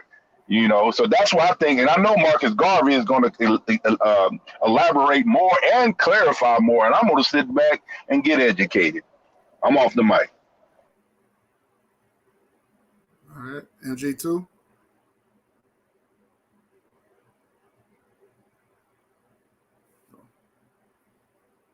Marcus Garvey, too, you next. You want to address anything? Isaiah, you put him to sleep. Oh, there you go. He's coming. Oh, there you go. There you go. There you go. Oh, okay. Okay. Can you hear me? Yes, we can hear you, brother. Yeah, Brother Cutter, you've made my points better than I could make them. Basically what it is I'm talking into this current innovation. And I'm glad, Brother Isaiah, and I'm glad you said that about micro and macroeconomics, because that's both of them is where I dealt most of my time. I go back and forth to Venezuela, not because of the right now I can't because of the their quote unquote their pandemic that's happening in the United States. But when I have a lot of friends in Venezuela and a lot of Trinidadians, they go back and forth. And I remember, and this is a while back, especially, God, I remember a while back when I was over there, and the fact that they were paying like 50 cents for a gallon, less than 50 cents of a gallon of gas, where a gallon of gas up here was like $4 and $5. I mean, it was ridiculous. Even more than that, I think. And but they didn't have the ability to refine it. Okay, they had to send it off for refinement in order to get it back until they started getting the refinement. This is right before Hugo Chavez died. I think this is the time I went right before he died, so it must have been like 2011, 2010. I remember that real well because he was still around at the time. And I talk to my Venezuelan friends every year, when I get a chance. I haven't been able to go the last year because there's this quote unquote pandemic. But the thing is they've also found a way how to go ahead and operate. And we're talking macro to microeconomics. I'm glad you brought that up because there's of course, they're inextricably linked, for lack of a better term. So to try to isolate one from the other is like trying to, take wet from water. But the thing is when you were talking about that on a macro term, of course, we're dealing with Africa doing the same thing, finding a way around United States ascendancy, finding a way around Western hegemony. It took a long time. Of course, when the world becomes more connected, informed, protectionist, when it becomes more, there's so much information available, it's invariable that what they call the Thucydides trap, Thucydides, sooner or later, a great power will go ahead and cease to become a quote unquote great power. And here's what I mean. The more informed and more liquid information is, which is, like money, information is liquid around the world. Where I could find out something about Kazakhstan right now, back in the 80s and 70s, there's no way I could do it. But right now I can find out, what's going on in the street somewhere in Turkmenistan like I could never do it before. That's called liquidity of information. The more and more things become more liquid, and that's on a macro. I'm giving you a macro scale, and then we'll go to the micro. The more and more that aspect is there, Isaiah, the beauty of it, and I'm glad you brought this up, the beauty of it is more and more the Thucydides trap becomes more important, i.e. a great power will soon fall to someone else who wants to become a great power. A lot of folks are talking about China being it. I don't think so, because China, literally, they can't even reproduce. So I seriously doubt that they're going to be, they're a major factor right now because they are the manufacturing arm and basically the banker of the current status quo. But in 10, 20, maybe even 30 years, I don't think that their effective, their efficacy is going to be like everybody's saying now. I think China is going to be, just as, I won't say it's going to be like Chiang Kai-shek, but it's not going to be as important as people are letting it to believe. But the Thucydides trap, of course, it's like you have an old bull elk that's been the king of the block, and now all of a sudden the young bull elk wants to challenge it. That's what happens when you have more liquidity of information and more people are informed and want to do things. You have younger demographics that want to take over and younger, different ways of doing economics, different ways of doing politics. Well, that's what's happening in the world right now. Now, it's not, of course, we're not advanced to where we're going to see United Snakes fall. That's not the case, in terms of, a lot of folks say, oh, that currency will never fall. Well, they said the same thing in Britain, because remember, the UK was when they said the sun will never set on the UK, and you saw what happened when what's-his-name took a bet. Who was it that made the $1 billion bet, and the British bank almost collapsed back in the 80s? I think it was the 80s was the early 90s. At the time, even before then, a lot of folks were saying that, the British pound will never fall. Well, it's not the reserve currency anymore. It hasn't been for over a century. The thing is you have a scenario right now. I'm not saying that the United States will fall tomorrow. I'm just saying because of these new innovations, okay, that they're calling right now digital currencies or digital assets, the more and more the world becomes liquid, the more innovations of getting things done, whether it's money, whether it's food. We got DoorDash and Uber now. Uber Eats. Things get done. The more and more innovations that come out, the more and more things get done. That's why during the quote unquote pandemic, you've got different companies that are able to survive and others that couldn't, because they were able to find different ways to innovate to get things done, because it's a changing environment, a changing world. And that's what's happening on a macro basis. Like I say, I go around the world quite a bit, and Venezuela is one of my favorite hangouts because there's a lot of Trinidadians and Cubans there. One of the things that I see in a macro version, and I'm trying not to separate these because it's trying to make water not wet, but earlier, I think it was 2 years ago, what had happened, and China was very smart in doing it. But what it did, again, because of the liquidity of information, it literally is changing the way even commodities are getting done. I love trading commodities. Here's what had happened. Because you have what's called a petrodollar, and that happened, of course, after in the 70s when, United States went ahead and came up short with France's gold, and then they decided, hey, we're going to peg everything to oil. And I remember the 70s very well, and the lines that were going in for gas back in the day, and the quote-unquote so-called oil crisis. Well, actually, I should say that the oil aspect was pegged even before that, and we could go back to World War II. It just was de facto then.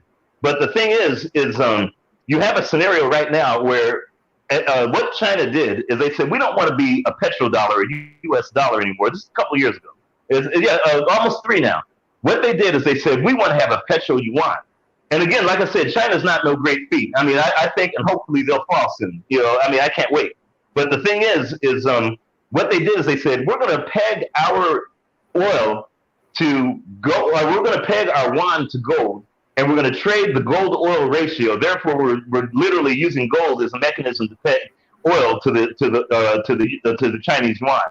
Therefore, we can go ahead and bypass transactions. Again, that banking, payment, and credit that digital assets do for you.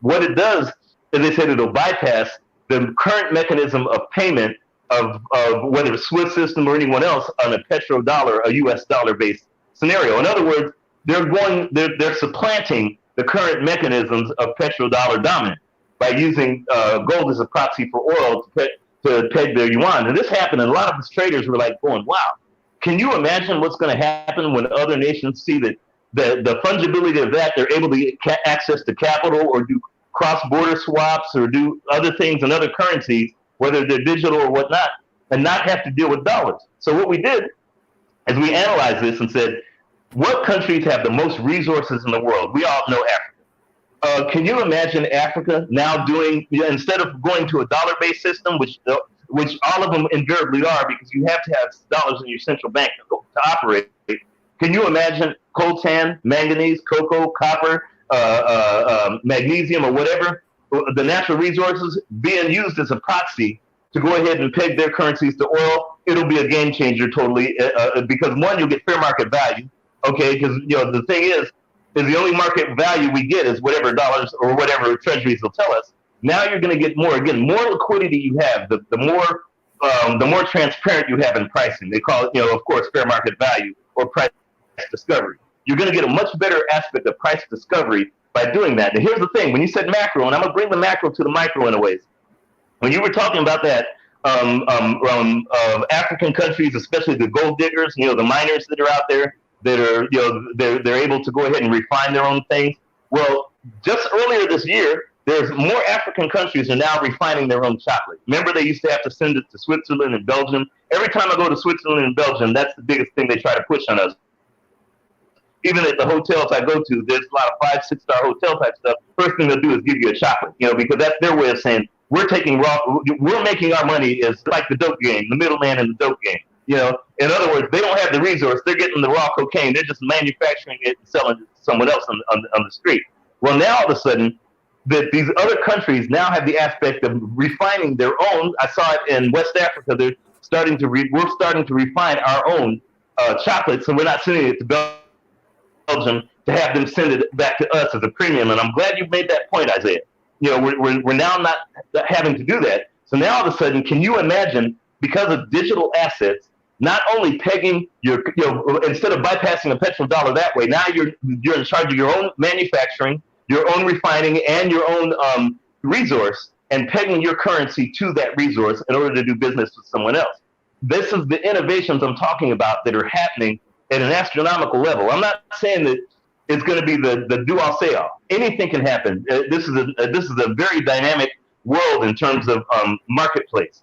Now let's bring it to the micro, okay? Because remember, the macro is no different than the micro. A lot of folks talk about America being, a country. Those of us who are that know what the term free market value or free market capitalism really is, America's never been a country and never will be. It's a marketplace. Okay, you get the raw resource, you industrialize that resource, you franchise or you commoditize that resource into a sellable product, and then you franchise the organization. When I go to other countries like El Salvador, there's only one Compton chicken over here in California, and the biggest city in California, there's only one, and that's El Salvador, but you'll see McDonald's everywhere. When I'm in Egypt, there's a Pizza Hut across from the pyramid.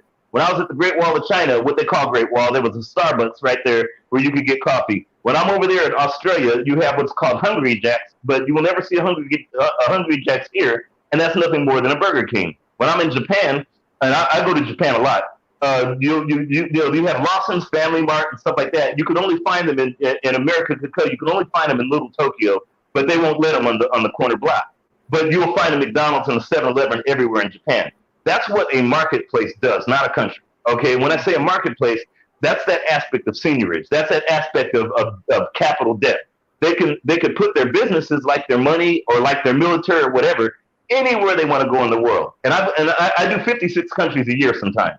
The thing is because of that, you have a scenario, Brother Isaiah, where, on a macro, I'm bringing it down to the micro, but on the macro, you have a scenario right now where because of digital assets, it's now giving others the ability to go ahead and bypass the current or either supplement the current mechanism to where all of a sudden they're able to go ahead and compete, and you might see a Lawson's or a Family Mart on your corner block. Not saying it will, but you might. The thing is on a micro scale, okay, because on a micro scale, other nations know that America is not a country. It's a flea market. That's why what they do is they invest in their bonds, their treasuries, and they build. Like a lot of folks didn't know that Japan was trying to buy the Dallas airport. You remember Dubai was trying to buy the ports in Texas. At one time, all the malls, I think the malls were trying to be bought in the Northwest. I mean, in the Midwest, were trying to be bought by Australia. Spain was trying to buy the Turnpike in Pennsylvania.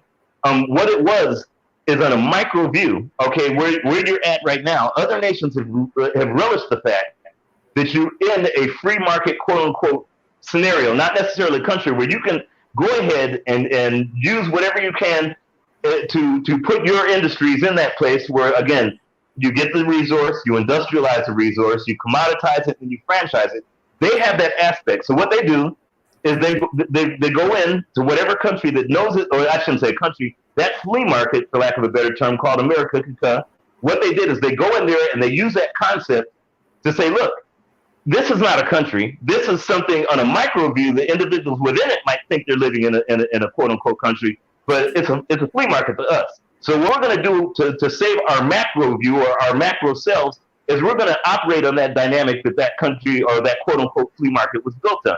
Therefore, we can go ahead and see if we could buy the ports, we could buy the malls, we can buy. I guess the Statue of Liberty was bought by somebody. I think it was Canada or something. They wanted to buy it, so they're using that. So what happens on a micro view, and that's where you and I are at. Okay, the view where we're at is we're subjected because the fact that, again, these innovations, what these innovations are doing is posing a threat to those in the micro view to be able to do the same thing that those in the macro view are doing. To be able to do currencies, bypass certain things, to be able to buy assets and not have to use, quote unquote, the status quo, not having to go to the established, quote unquote, governmental regulatory systems, and being able to do things outside of it, whether it's investment, whether it's military, whether it's trade or whatever. It's allowing those of us in the micro view to mirror those in the macro view. So I'm going to pass the mic on that because I'm very loquacious, but I just wanted to give you kind of a little insight there. Well, that was deep. That was deep. Who go next? That's who's next? Yeah, let me. Is it Cutter? Wait a minute. Is it Cutter go or your go? Oh, Cutter, you whoever. all right. This Let's Isaiah. Cutter. Let's go to Cutter, then we go to Isaiah. Well, Go ahead, Cutter. Go ahead, Cutter. can you hear me? What's your thoughts on what Brother MG2 said? Well, nothing I That, can that really was, say. that was yeah, Yeah. it was interesting, very interesting. Well, what he's doing, I'm learning. I'm just right. But what one thing I like about what he's sitting back and learning educated. from I him. mean, right. He's I mean, like I said, and one thing about me, and I've been saying that for you. I've told you, and hold on a second, hold on.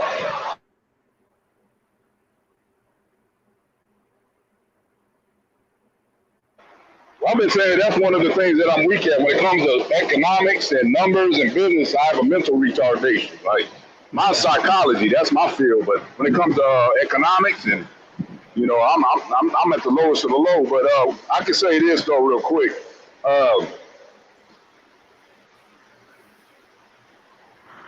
About cryptocurrency and what have you and stuff. I mean, I just started learning about it. I've seen the rewards for it. Like, I mean, you seen the money I've made off of it. I'm always going to continue to learn. I will never stop learning about stocks and cryptocurrency. But what Brother Marcus Garvey too was talking about in regards to digital assets or cryptocurrency, it just solidifies of his today's and future application in the future and how it's going to be applied. He broke it down. So I don't have nothing more to say for now. I'm gonna go ahead and let Isaiah do it. All right, you go ahead, Isaiah. You go. I forgot. Catch some Marlboros. Because I thought like even Keith, he agreed with MG2. He said tell the truth. America is not a country; it's a corporation. That's true. It's facts. I've been hearing that all my life. Isaiah, what's your thoughts on that? And Let me. I agree 100% on what MG was talking about. And then what might be the difference between him and I is just those short, sweet differences that are micro in nature in terms of the historical paintings that he gave, that I gave, that how America built Japan literally after they bombed the shit out of them in Nagasaki, Hiroshima. We built it, so it ain't no threat to us. We built China, so it's not really a threat to us. Not really. In the final analysis, America is the only player in the game. Everybody else is just a non-player. You got to understand that America, the depth and scope and height of America, man, the tentacles of America militarily, the tentacles of America economically, the tentacles of America politically, and in every way, there ain't nobody coming nowhere near us at all. And we might make it look like that in the mainstream media. Oh, China doing it. China ain't doing a motherfucking thing unless we allow it. And i.e. COVID. All of the patents that went on and gone and have been going on, we created the motherfuckers. China didn't do shit. The leak didn't come from China, it came from America. But if you listen to the mainstream media, you're going to swear up and down China at the core. Now Trump won $10 trillion. You see what I'm saying? Mm-hmm. We not only got the military arm, the economic arm, and the political arm, but the mainstream media fucking arm. Dealing and wheeling and influencing people's minds through imagery. We understand the magic of words. There's a whole psychology behind all this shit that people ain't looking at. It's true too, yeah. You know what I mean? Mm-hmm. China ain't shit. We made, hear me very fucking well. We made China. We made Japan. We made Europe. But we didn't make Africa. See that. Now when I was talking, hold on, man. Now when we're talking and we slipping and sliding over to the other side of the real deal Holyfield, of where the real Mike Tyson punches at, of what Gaddafi was talking about, of what they feared. What did they fear? A united black. What did they fear?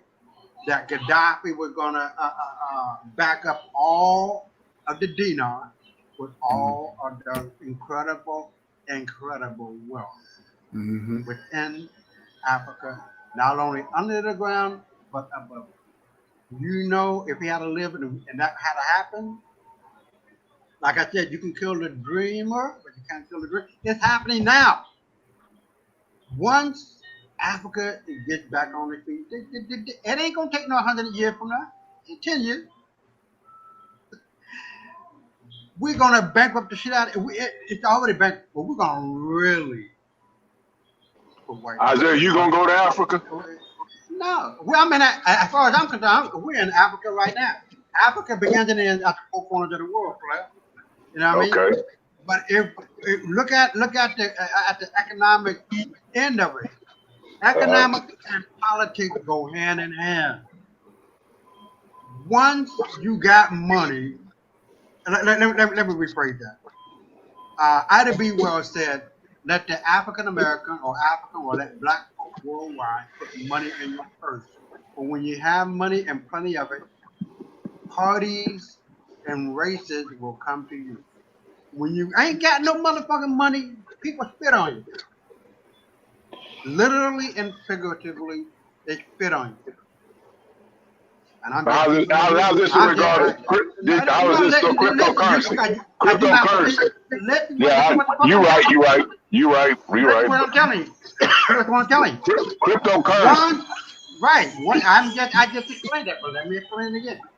Once Africa gets back on its feet, because it's not dependent on America for a motherfucking thing. Once Africa gets on its feet, start to process its own gold, which it's doing now, start to bring companies public and start producing more billionaires and millionaires than China and Japan and America and Europe combined. The whole world gonna see Africa differently, and it'll be as if this cryptocurrency would be like the currency of which those countries that are united in Africa are going to be crypto. So they can literally come out with anything, and it'll be good as gold. Go ahead. Let me say this real quick. Right. Yeah. You know, I never could understand why is it that you have more Asians billionaires than African billionaires. And they are you have a lot of Africans are in the heart of wealth, right? And then you mentioned about Gaddafi. His whole purpose was to destroy the Federal Reserve. The Federal Reserve do not have nothing to do with the United States government. That's a whole separate thing. That bank controls this whole quote unquote corporation. It's not a country, but a corporation. Just like MG2 said, we gotta keep it 100. But that's what it controls. We are run by the Federal Reserve. So this is the reason why you had that guy with the President Woodrow Wilson. He got rid of it. Well, did he get rid of it or he brought it back? One or the other. He brought it back. He brought it back. He brought it in. Yeah, he brought it in. He brought it in 1913, and then the IRS was created. The IRS was created not too soon after the Federal Reserve, brother. Right. Yeah, he brought it back because what's the name? Got rid of it. What's his name? Andrew Jackson, I think it was. Well, I think what he did was the central government. I mean, the central banks.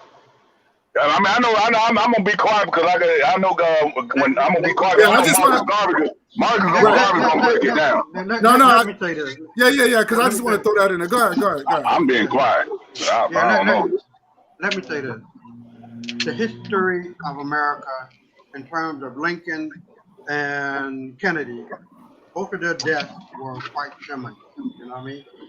And both wanted to eliminate, or at the very least, get the capitalist or the elite capital system out of America. But after the war, Civil War, there was so much debt that was owed. The so-called Rothschild came in and established the Federal Reserve against the advice and or angst of Lincoln. And that was one of the reasons why he was killed, because he was in the way of not allowing that to happen. After that happened, to make a long story short, you now get the IRS, because as you know, the income tax, there is no such thing as an income tax. You don't have to pay taxes on your income.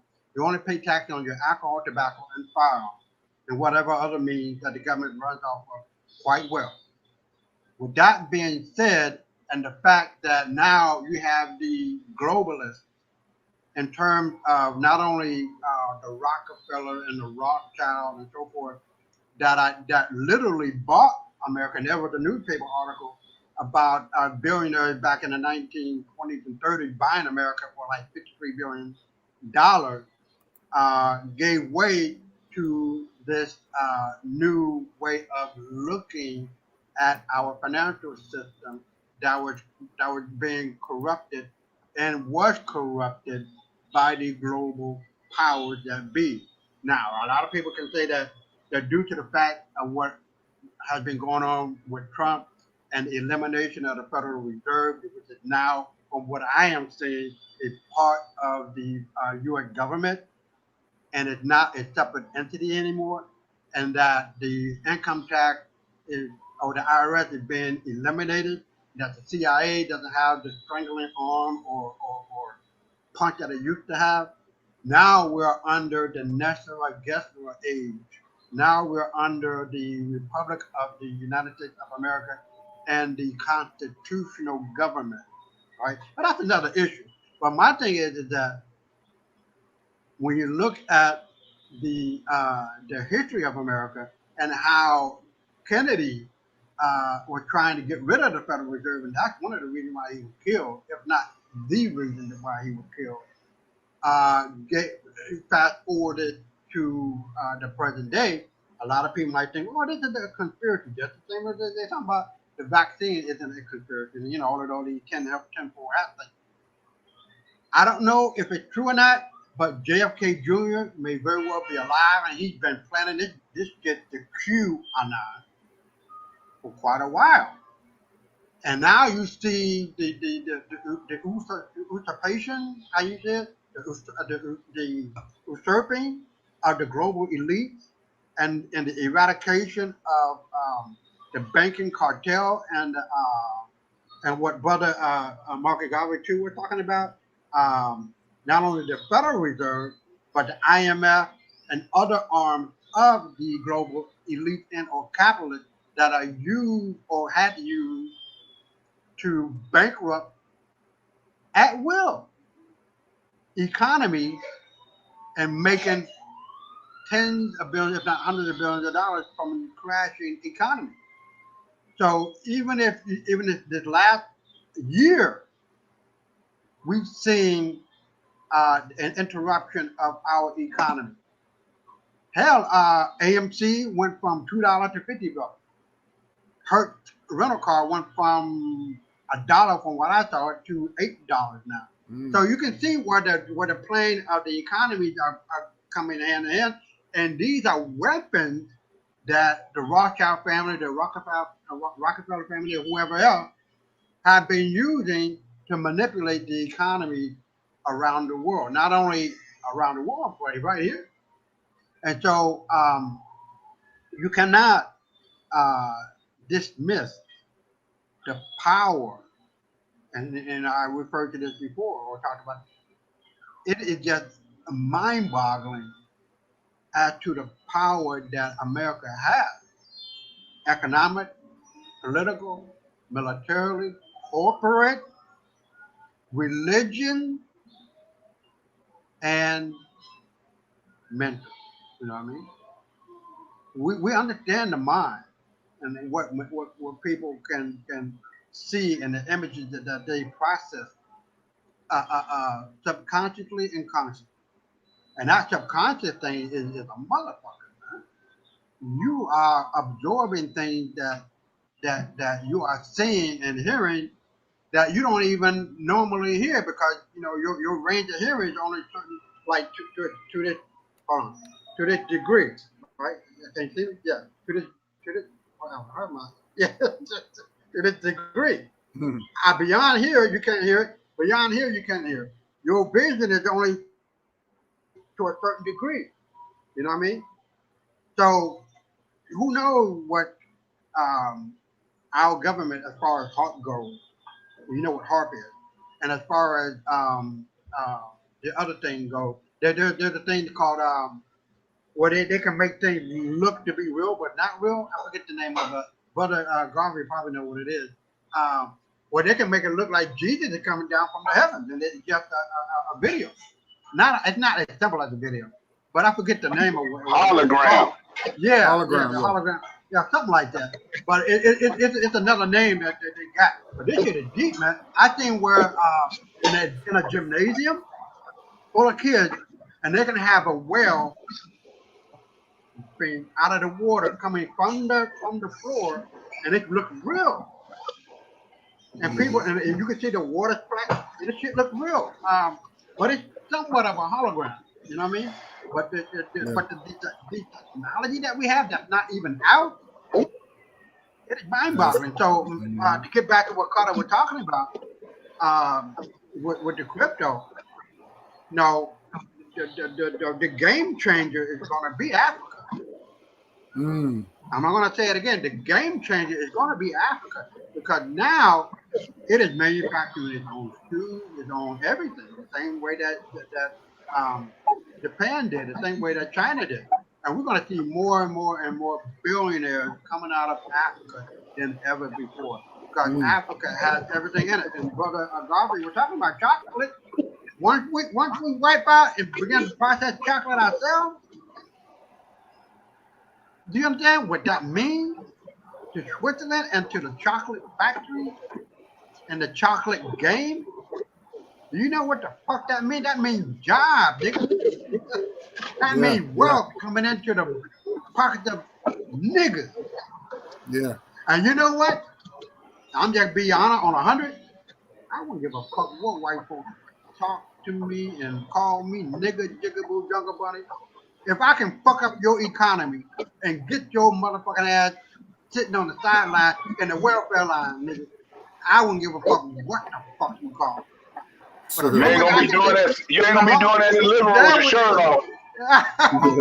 as long as black folks can run the fucking game, this is what Gaddafi was talking about. White folks fear that shit. White folks fear that. I'm gonna say it again. White folks fear that.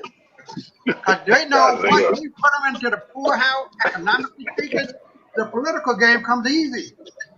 The military game becomes easy. Because now, once we have political, once you have economic game, we can control America. America isn't hard to take over. There are 3 companies that you can take over. GM, General Electric, and another company that will run about maybe $200 billion to do that. All right, hold your thought, Isaiah. Hold your thought. You throwing out too much information right now. I'm trying to soak everything in. I'm passing that to my brother MG2. What you got? No. Wait. The political angle ain't shit. It's easy to take over. You got too much sugar today, Isaiah. We got you, Isaiah. Let's get somebody else in the chance. Come on. MJ2. Lee. God damn, Isaiah. We get tied up in this motherfucker. If you let him talk longer, he's gonna start talking about how to cook broccoli. So Marcus Garvey too. Let me ask you a question. Is Isaiah right? Is he saying that Africa is going to be a next economic power structure? I should say, right? It's going to, because with the type of resources, and he said it's going to be a lot of billionaires. Now, my question I want to ask you, Marcus Garvey too. Who is this going to be these big billionaires in Africa? You got a lot of people, all these foreigners in Africa is getting all this wealth. So you look at the Indians, you look at the Asians, and they're, are they going to be the billionaires, or is our people going to be a billionaires? Because there's not enough African billionaires or trillionaires. So what is your thoughts of what he's saying on that? Like, I'm a little nervous now. Yeah, there's two things. First off, I wish that what he said could be a Bible verse. And here's what I mean. To say that Africa could be the next powerhouse, he spoke to the heart of everything that I believe in. Everything. Brother Isaiah said the fact that Africa has the potential to do that, hopefully we will. And hopefully we could tell everybody they could go ahead and kiss our backsides. That should be a Bible verse, because that's what I believe in. All others must fall. It should be us only. To speak on what you're talking about in terms of the Asians, the Indians, and everyone else, I have to say that is the most demoralizing, unfortunate thing that's happened to us, because of the fact that it's this multicultural nonsense of, we're going to make everybody win. King of the Mountain is not a multicultural sport. Neither is economics. Multiculturalism in terms of sport, in terms of economics, is Hunger Games. Either you're going to win or you're going to get sliced off the planet. The unfortunate thing is we have these, for lack of a better term, Negroes on the African continent that have enriched themselves to the aspect of making everyone else, the folks they're supposed to be leading, they've made them poor, and then they've made Asians, East Indians, and Arabs and everybody else rich. To go ahead. Wow. In other words, I'm sorry, say it. No, I said facts. You're right. Yeah. You're on point. The thing is we have someone that they call leaders, which are not leaders, because a leader is supposed to lead their society to be successful, control, and protect their destinies. All these Negroes did is they said, look, as long as we can go ahead and make these other folks rich along with us, then we'll stay in power. But they're only it's a de facto power. It's not even power, because other nations own all the resource, or they manufacture, or they control what's going on in the African continent. The thing is, it's unfortunate. One day, hopefully, we'll be able to support those that are young, those that are hungry, and those that are mean, that'll go ahead and kick out of the status quo. In other words, like Brother Isaiah was saying, I would love to make Africa the economic powerhouse of the world. I would love to make that law. The thing is, to make it law, we have to go ahead and get a little mean, and anyone that does not look like us or have our intentions of protecting African destiny, they're going to have to swim home. I'm not saying they can walk or fly. I want them to swim home. I'm talking Arabs, Asian, Indian, or anyone else. They're going to have to find their way off that continent. The thing is to backtrack on when you were talking about their, and I say their Federal Reserve, Woodrow Wilson. Keep in mind, he's the same one that did during Birth of a Nation, when Africans were getting lynched. That Klansman by the name of Woodrow Wilson said, quote unquote, after he signed the Federal Reserve Act, quote unquote, I am a most unhappy man. I have unwittingly ruined my country. A great industrial nation is controlled by the system of its credit, unquote. And that's what he said after that he had done it. And a lot of scholars are trying to attribute him saying it doesn't have to do with their so-called Federal Reserve. Well, their Federal Reserve, one of its mandates is unemployment, okay, which is one of the major mandates, and the other has to do with a system of credit. Okay, I mean, it's clearly he was saying, "Oops, I made a mistake." But the thing is, I don't want to go down that rabbit hole, because that could get into a lot of historical quote-unquote concepts. The thing is, to be on topic, and when you were talking about Trump making his Magacoin, the thing is the innovations that this presents. It has the aspect of making it possible for us, Africans, Black folk, whatever we call ourselves, to not only take control of our own financial mechanism or our economies, and I'm not just talking money, because that's what a lot of folks talk about economy. It always has to be with dollars. Dollars are nothing but a tool. That's 1% of what an economy is. What I'm saying is it gives us the aspect, which is what Trump is doing, okay? That Trump coin or any coin is a token. It's like Chuck E. Cheese. When you go there, you can't use dollars, you use tokens. You go to Disneyland, you have to use tokens. It's no different, okay? I mean, that's all these tokens are right now. Yeah. But it still has the potential, okay? And that's what I talk about, the potential of being able to go ahead and upset the status quo. A lot of times when people say, and I heard Brother Isaiah say, oh, China ain't nothing. We made China. We made Japan. He is very right to a certain extent. But it's a symbiotic relationship, okay? Of course, they made Japan. The United States might have made China, but here's the thing: the United States will not operate without a China or Japan. It's very symbiotic. It's not the fact that the U.S. has the depth of capital markets, the most hegemonic and prolific military. It's not just that. Dr. Amos Wilson said it very well. He said, you don't only operate on what someone does, you operate on their potential. You operate on the aspect of what that person can do. And what happened was Putin 3 years ago said the same thing. He literally was reading Dr. Amos Wilson. You say you act on their potential. And he was talking in terms of the United States. Well, here's the thing. Everybody, you don't have to be a direct threat in order for somebody to go ahead and say, wait a minute, I don't like that. Something's not right. Irrespective of China not being able to do what it can, and I hope they fall fast. Okay, I don't like anything Chinese, except for maybe some food that I make. But other than that, the thing is the aspect of China, Japan, or any other nation, during the 80s, Japan did not have the fungibility that the U.S. had, but they presented the potential that they could do something harm. And I'm not talking about direct harm. The fact that the United States is the most prolific market in the world, anything that is even a small threat or the potential, it doesn't even have to be a direct threat, a potential threat to the status quo of economy, that all of a sudden that individual isn't, we got to keep our eye on that, because that might upset our hegemonic force. That might upset us being able to go ahead and control everything. That's why they're trying to regulate crypto. That's why they're going to try to just tell you that the Magacoin is nothing more than like a baseball card. These things have the potential of upsetting. Like Dr. Amos Wilson said, you don't act on the capabilities, you act on you don't act on the direct, you act on the capabilities of what someone might do. And here's what I mean.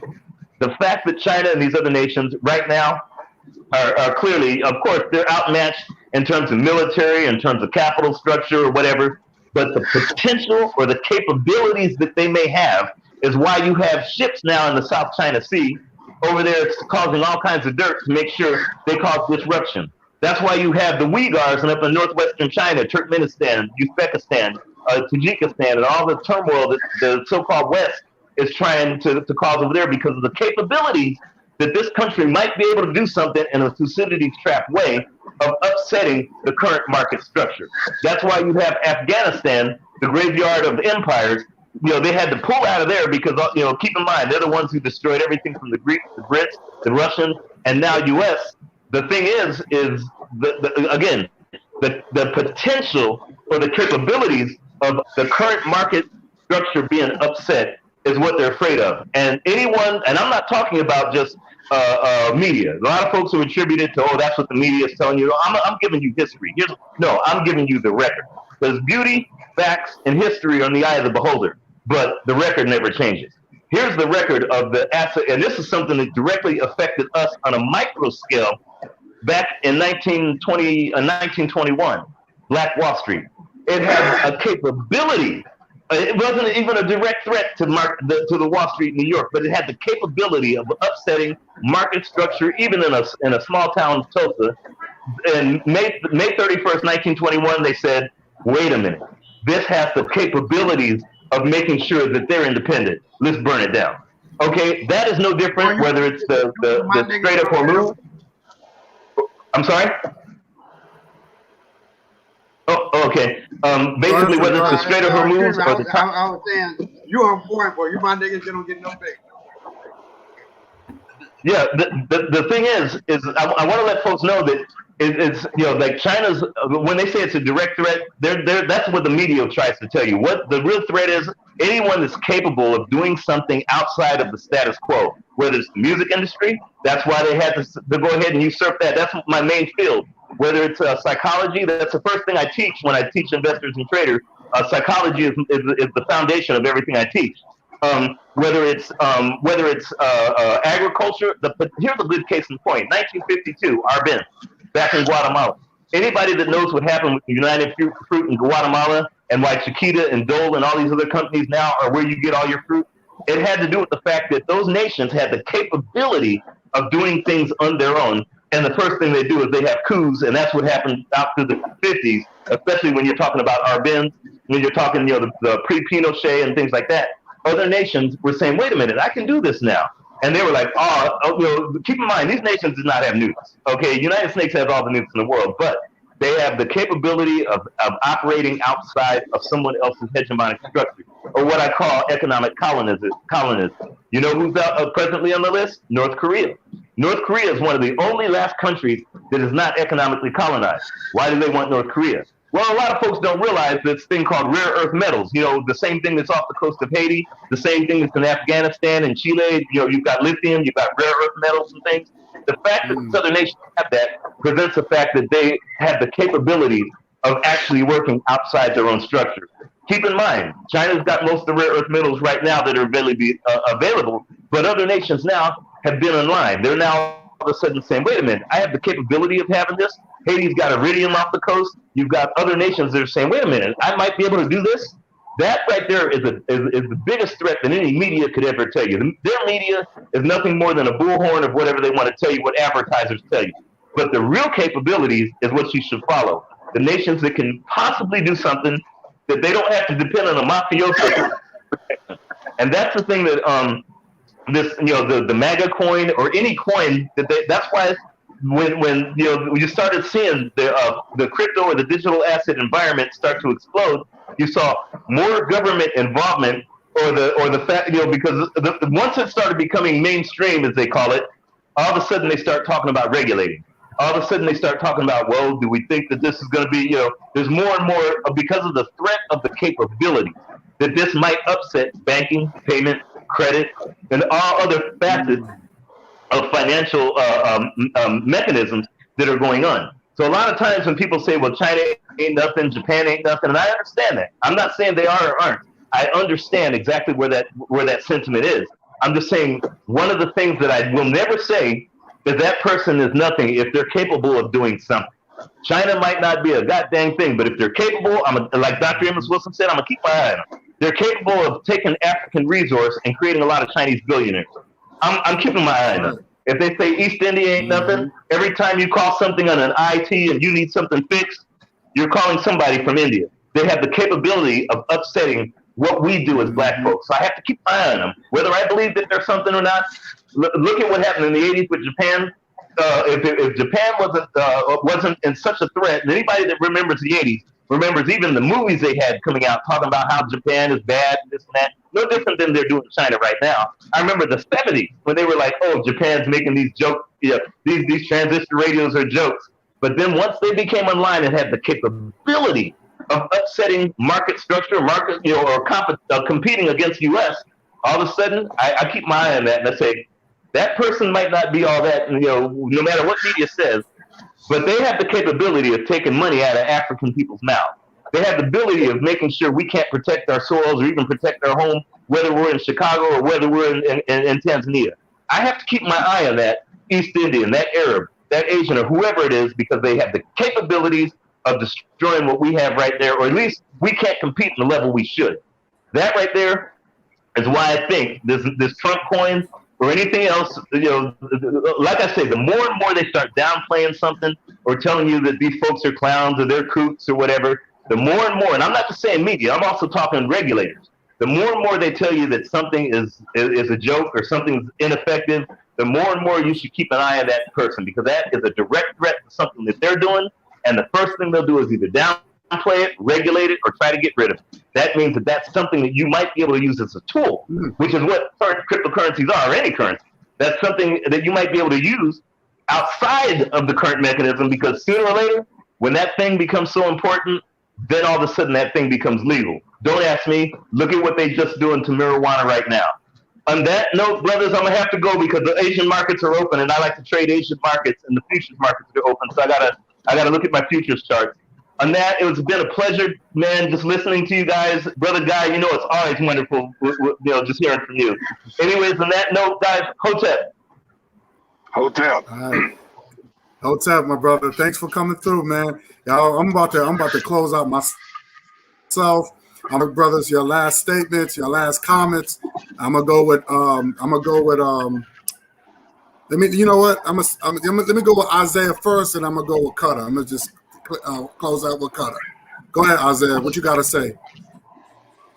Yeah, that brother, I like that dude, man. That brother knows high. That's a good, yeah, very, Yeah, very and that's intelligent guy. He knows his right, stuff. and that's right. And this is what I'm talking about: knowledge, wisdom, and understanding, so that you, when you are driving your economic car through the wilderness of this financial world, you are keeping that motherfucker on the road, so you know exactly where you're going, how you're gonna get there, and how many distances or how far you are from it. You know, when you're driving at night and it's pitch black and you're driving without your headlights on, you're gonna crash that bitch. But you don't need to see the whole road. Turn on the fucking headlights. Knowledge, wisdom, and understanding. Because it goes about what? Our headlight goes about 200 feet ahead. That's all you need to see. You don't need to see 50 fucking miles ahead. You need to see what you need to see, and how you see with your eyes and what you know here. You know what I'm saying? That influences what you see. If you don't see no motherfucking opportunity, because opportunity is not gonna come knocking on your fucking door. They're not. They're not. People are making money only three ways: stock, commodities, futures, options, all of that is associated. Starting your own And business with a crypto. product. No, shut the fuck up. Uh, Stock and commodities and crypto, whatever. Crypto. That's one way. The other way is starting a business with a product or service that people need, or real estate. That's it. There's no other fucking way you can make money. Now that you have that, you can either do one of those or all three. Now that you have that, you have all of your economic cost. You have knowledge, you have wisdom, you have understanding that will allow you to do what you need to do to get where you need to be. You need to determine, and I'm not trying to get off track here, but you need to determine what is wealth to you. Is it $50,000, $150,000, $500,000, or $50 billion? You need to know, because it allows you to focus on in your mind mentally. But this is where everything begins and ends. The promised land is right here. It's not in no fucking Israel. It's not in no fucking Europe. It's right here. And the more you water your brain with knowledge and wisdom and understanding, the more you can get out of it, the more you can manifest things into existence. The road to existence is thinking, speaking it into existence, and the catalyst to get you from speaking about it is action. Action speaks louder than words. How did the Bible say? How did it go? Uh, Damn, I can't even think about it. But yeah, it's something like Faith without works is death or something like that. there you go. Yeah. Yeah. Faith without work is dead. There it is. There it is. Mhm. So once you begin, our forefathers weren't dumb.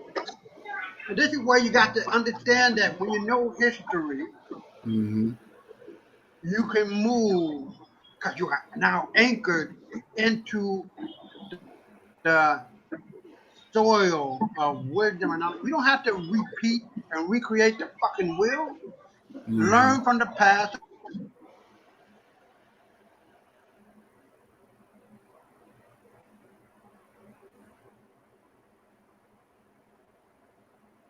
So you can understand the present and predict the future and the history. And this is what Marcus Garvey too were talking about. This is what I'm talking about. This is what you talk about. This is what Gary talk about on a big scale or small scale. But the idea is that you must be rooted within our ancestors. We created every civilization on the face of this planet, and our children, white folks that we call them today, ain't did shit but lie, steal, connive, and only brought four things to the table of humanity: death, destruction, disease, and despair. We civilized them motherfuckers three times: in Egypt, in Rome, and then in Spain. Three strikes. What in baseball, brother Knowledge? Three strikes to what? These rush you out. Ah, ain't no more motherfucking chances for them bitches. In my book, fuck white folks and like brother Marcus Garvey, Q were talking about. This is war, man. Every motherfucking day, 24/7. This is economic war. This is political war. This is mainstream war. This is everything kind of war. And if you ain't in it to win it, you gonna get slaughtered. That is just how it goes. King of the motherfucking hill. We were kings of this bitch. Do you understand? We were masters of the seven seas. We ran this shit. The economic and the political up until about 18 something. Do you understand what I'm talking about? Our children took over because we were fighting amongst ourselves. When two brothers fight, the stranger in the middle gets the key to the fucking house. That's how they got in. This is not no joke. This is not no game. This is not no fantasy or sinful hat bullshit. I'm telling you what happened. The international trading, we ran that shit. They just happened to take over. That's it. The gates of Hercules, we control that shit. You know what I mean? So it is very, very, very important to understand the past so you can know what is happening in the present so you can predict the future. You cannot devolve yourself. You cannot cut yourself off from the root and expect for your tree to stand. It doesn't work like that. Everything that is old is new. Everything that new become old. Everything is circular. And when you begin to understand that fact and you begin to see it for what it is, not for what you would like for it to be, then you have a freer range of not only thought, but the reality of making your thought come into existence as a manifested statement or form. And that is why it is so critical. As what MG2 we're talking about is understanding. Because if you don't, you're going to be walking around here crazy. You're going to be walking around here trying to figure out some shit that's already been cut. You ain't got to figure out. All you got to do is learn. Rest my mic. All right. Your closing statements, Cutter. It's on you. All right. Hey, first of all, real quick. Hey, guy, if you can on your Facebook, can you re-edit your Facebook that you have that live, if you can, and tag me and Isaiah on there, so if anybody goes on our timeline, they can say, "Oh, they got a show on." Thank you. From the beginning. Yeah, no problem. You ain't gotta do it now. I just wanted to say before I forget, because I forget. That Magacoin, like I said, it might be very good. I mean, I made a mistake when I said I think it said it had only a total of 6 million supply of it. That's not true what I said. So let me come and let me correct that. To have 75 million. If it's at 75 million, so it's going to take years for it to really get some value. Bitcoin got 21 million. It took almost 4 or 5 years to get any significant value in it. I mean, as I know, that Magacoin is really there to fund Trump for the far right and the ultra conservative here in the United States to fund so they can regain the White House. Two, real quick, this is a recap. I'm not, as I said before, this is not my expertise. I don't know economics like I know history, science, and psychology, even though I got a degree in psychology and sociology and behavioral science. Brother Isaiah and Marcus Garvey gave some good education about economics. I'm always glad to hear them speak about economics, the concepts, the glossary, the terms, and that's intertwined in the historicity, the consequences, and how it's been used as a tool for exploitation, as well as benefits and what have you and stuff, especially here in this country and what have you. Three, as y'all know, I've made on my Facebook channel, I've been pivotal. I've never forget about social issues, political, talking about, but as everybody knows, I've been very enthusiastic about crypto, and I have devoted a lot of my passion and my enthusiasm about speaking about crypto. It's not that I ignore what's going on. What I do, I've just been sharing my personal experience since January, and just trying to share for those that are interested in investments and crypto of my mistakes as well as the great rewards I have reaped from it. So, as I am like, when you heard, what's his name, jump off, he said, I got to get off the thing because I got to wait till the Asian market. That's how I am with crypto. I am so enthusiastic about it. That's when I wake up in the morning, I think about my kids, I think about my loved ones and my mom and my big folk, and I think about my investments. So, but I will say this as far as this, and I'm gonna get off. As far as the investments, whether we talk about Africa, and then I know that's the origin of all human kind. Of course, that's the concentration, of the melanated people who are the progenitors and the atom of all humans, regardless of what race, ethnicity. They're the origin. That is the DNA. That is the eve of all human beings, or what have you. But I'm a big emphasis on individual. When we listen to conspiracies or whether America's a corporate or all that, I keep stressing there's nothing wrong with learning about those kind of things. But my biggest thing too, that as my personal experience, what have you, there's nothing wrong with learning about conspiracies and underground Rothschilds and all that. Just like Africa, as we know, as a continent, it has the greatest resources of plutonium, lithium, radium, and all those kind of stuff that they use in our cars, our microchips and what have you and stuff to make this world go around with the technology inside the vehicle. But the greatest resource is to look the resource that's inside of you and use that resource and first start with yourself as an individual and establish yourself and find your niche. And I say that I've learned is that a lot of us, including me, had poverty mentality. And I've learned now by learning about stocks, because whether cryptocurrency is manipulated by the powers that be and for draconian reasons, the stock market has been around since 1910s. And yes, there's manipulations by big billionaires and whales and all that kind of stuff.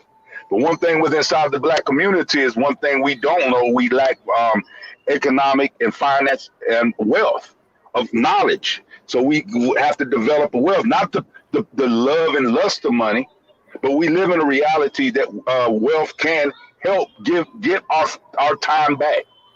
And that's why I stress on that. So cryptocurrency, I'm not saying that's the answer, but one thing it can do for you individualistic, for those that are interested, is to do due diligence, do some research, and learn about cryptocurrency, and just somewhat don't get distracted of all these conspiracies and what have you. Learn about it. Yeah, learn about the Rothschild. Learn about when 1913 Woodrow Wilson, on the eve of Christmas, he was the one that was lobbied and got pushed into as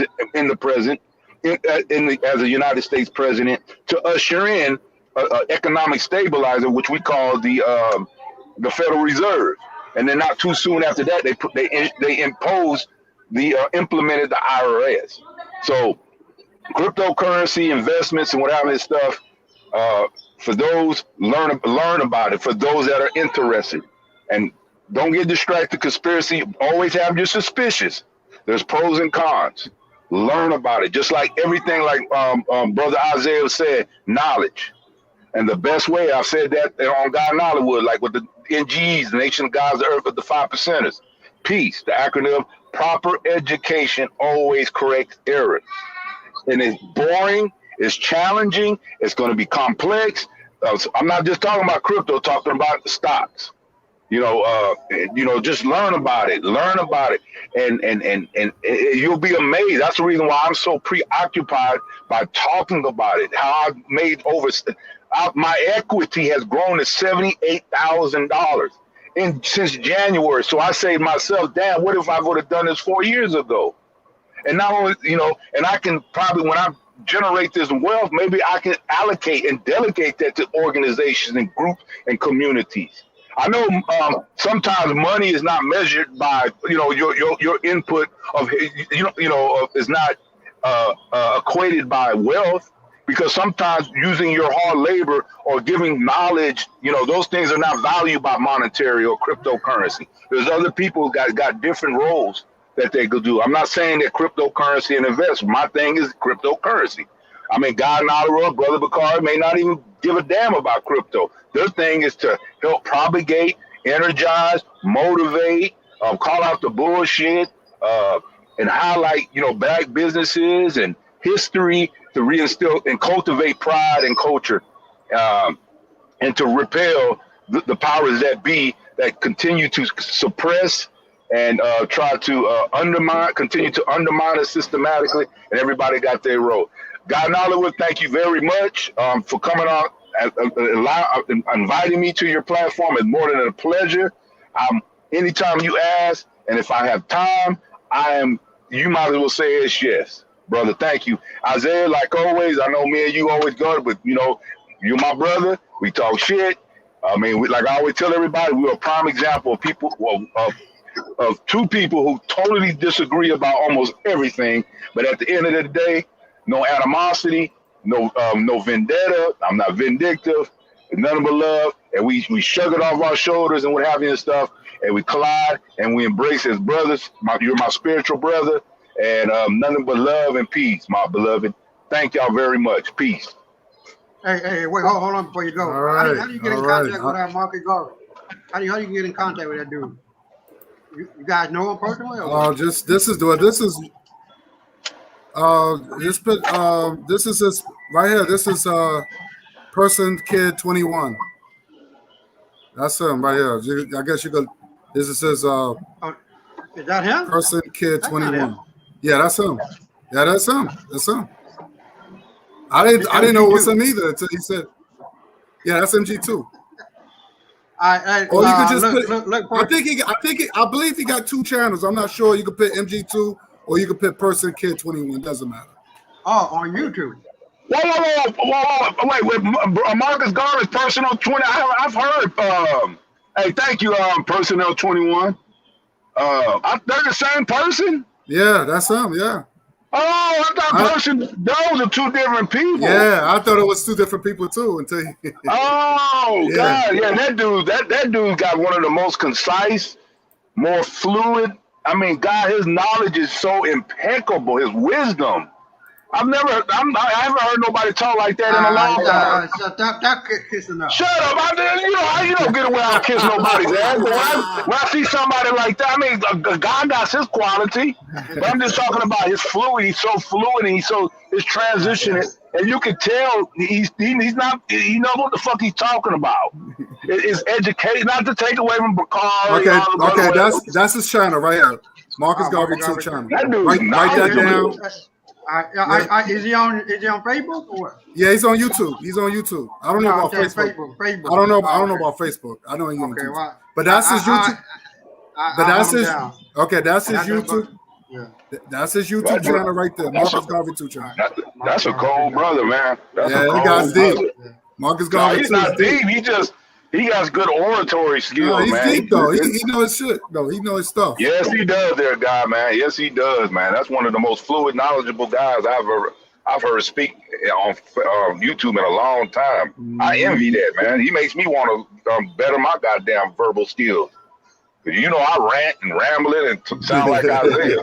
Isaiah be all over the place, talk about cookies, and then he'll start talking about bananas, and then he'll start talking about God damn. You forgot about that rock hit me in my head. Well, I know the coconut hit me in my head.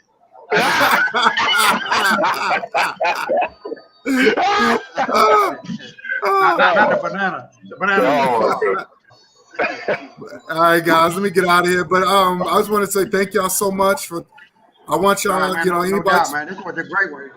Yeah, this was a good discussion. I had to. We got to do it again. We got to do this again.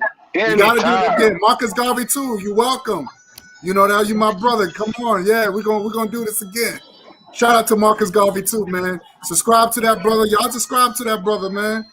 I'm already subscribed to Marcus too. Yeah, Isaiah, subscribe to him on YouTube. He's definitely on YouTube. Yeah, for sure. Marcus Garvey too. For sure. Subscribe to these brothers. Let's connect. Let's build. But y'all guys, I want to say thank y'all. Thank y'all so much for coming through. It's been a great discussion. I've learned so much. all of y'all said some stuff that for me to go do further research and everything. Y'all brought history into, because all that goes together, you know. So we have to we gotta know, you know, we gotta get deep in this economic structure, you know what I'm saying? So this has been very deep. This has been very deep. Let's see, it's a Bitcoin. Okay, Bitcoin up to 2,200. Okay.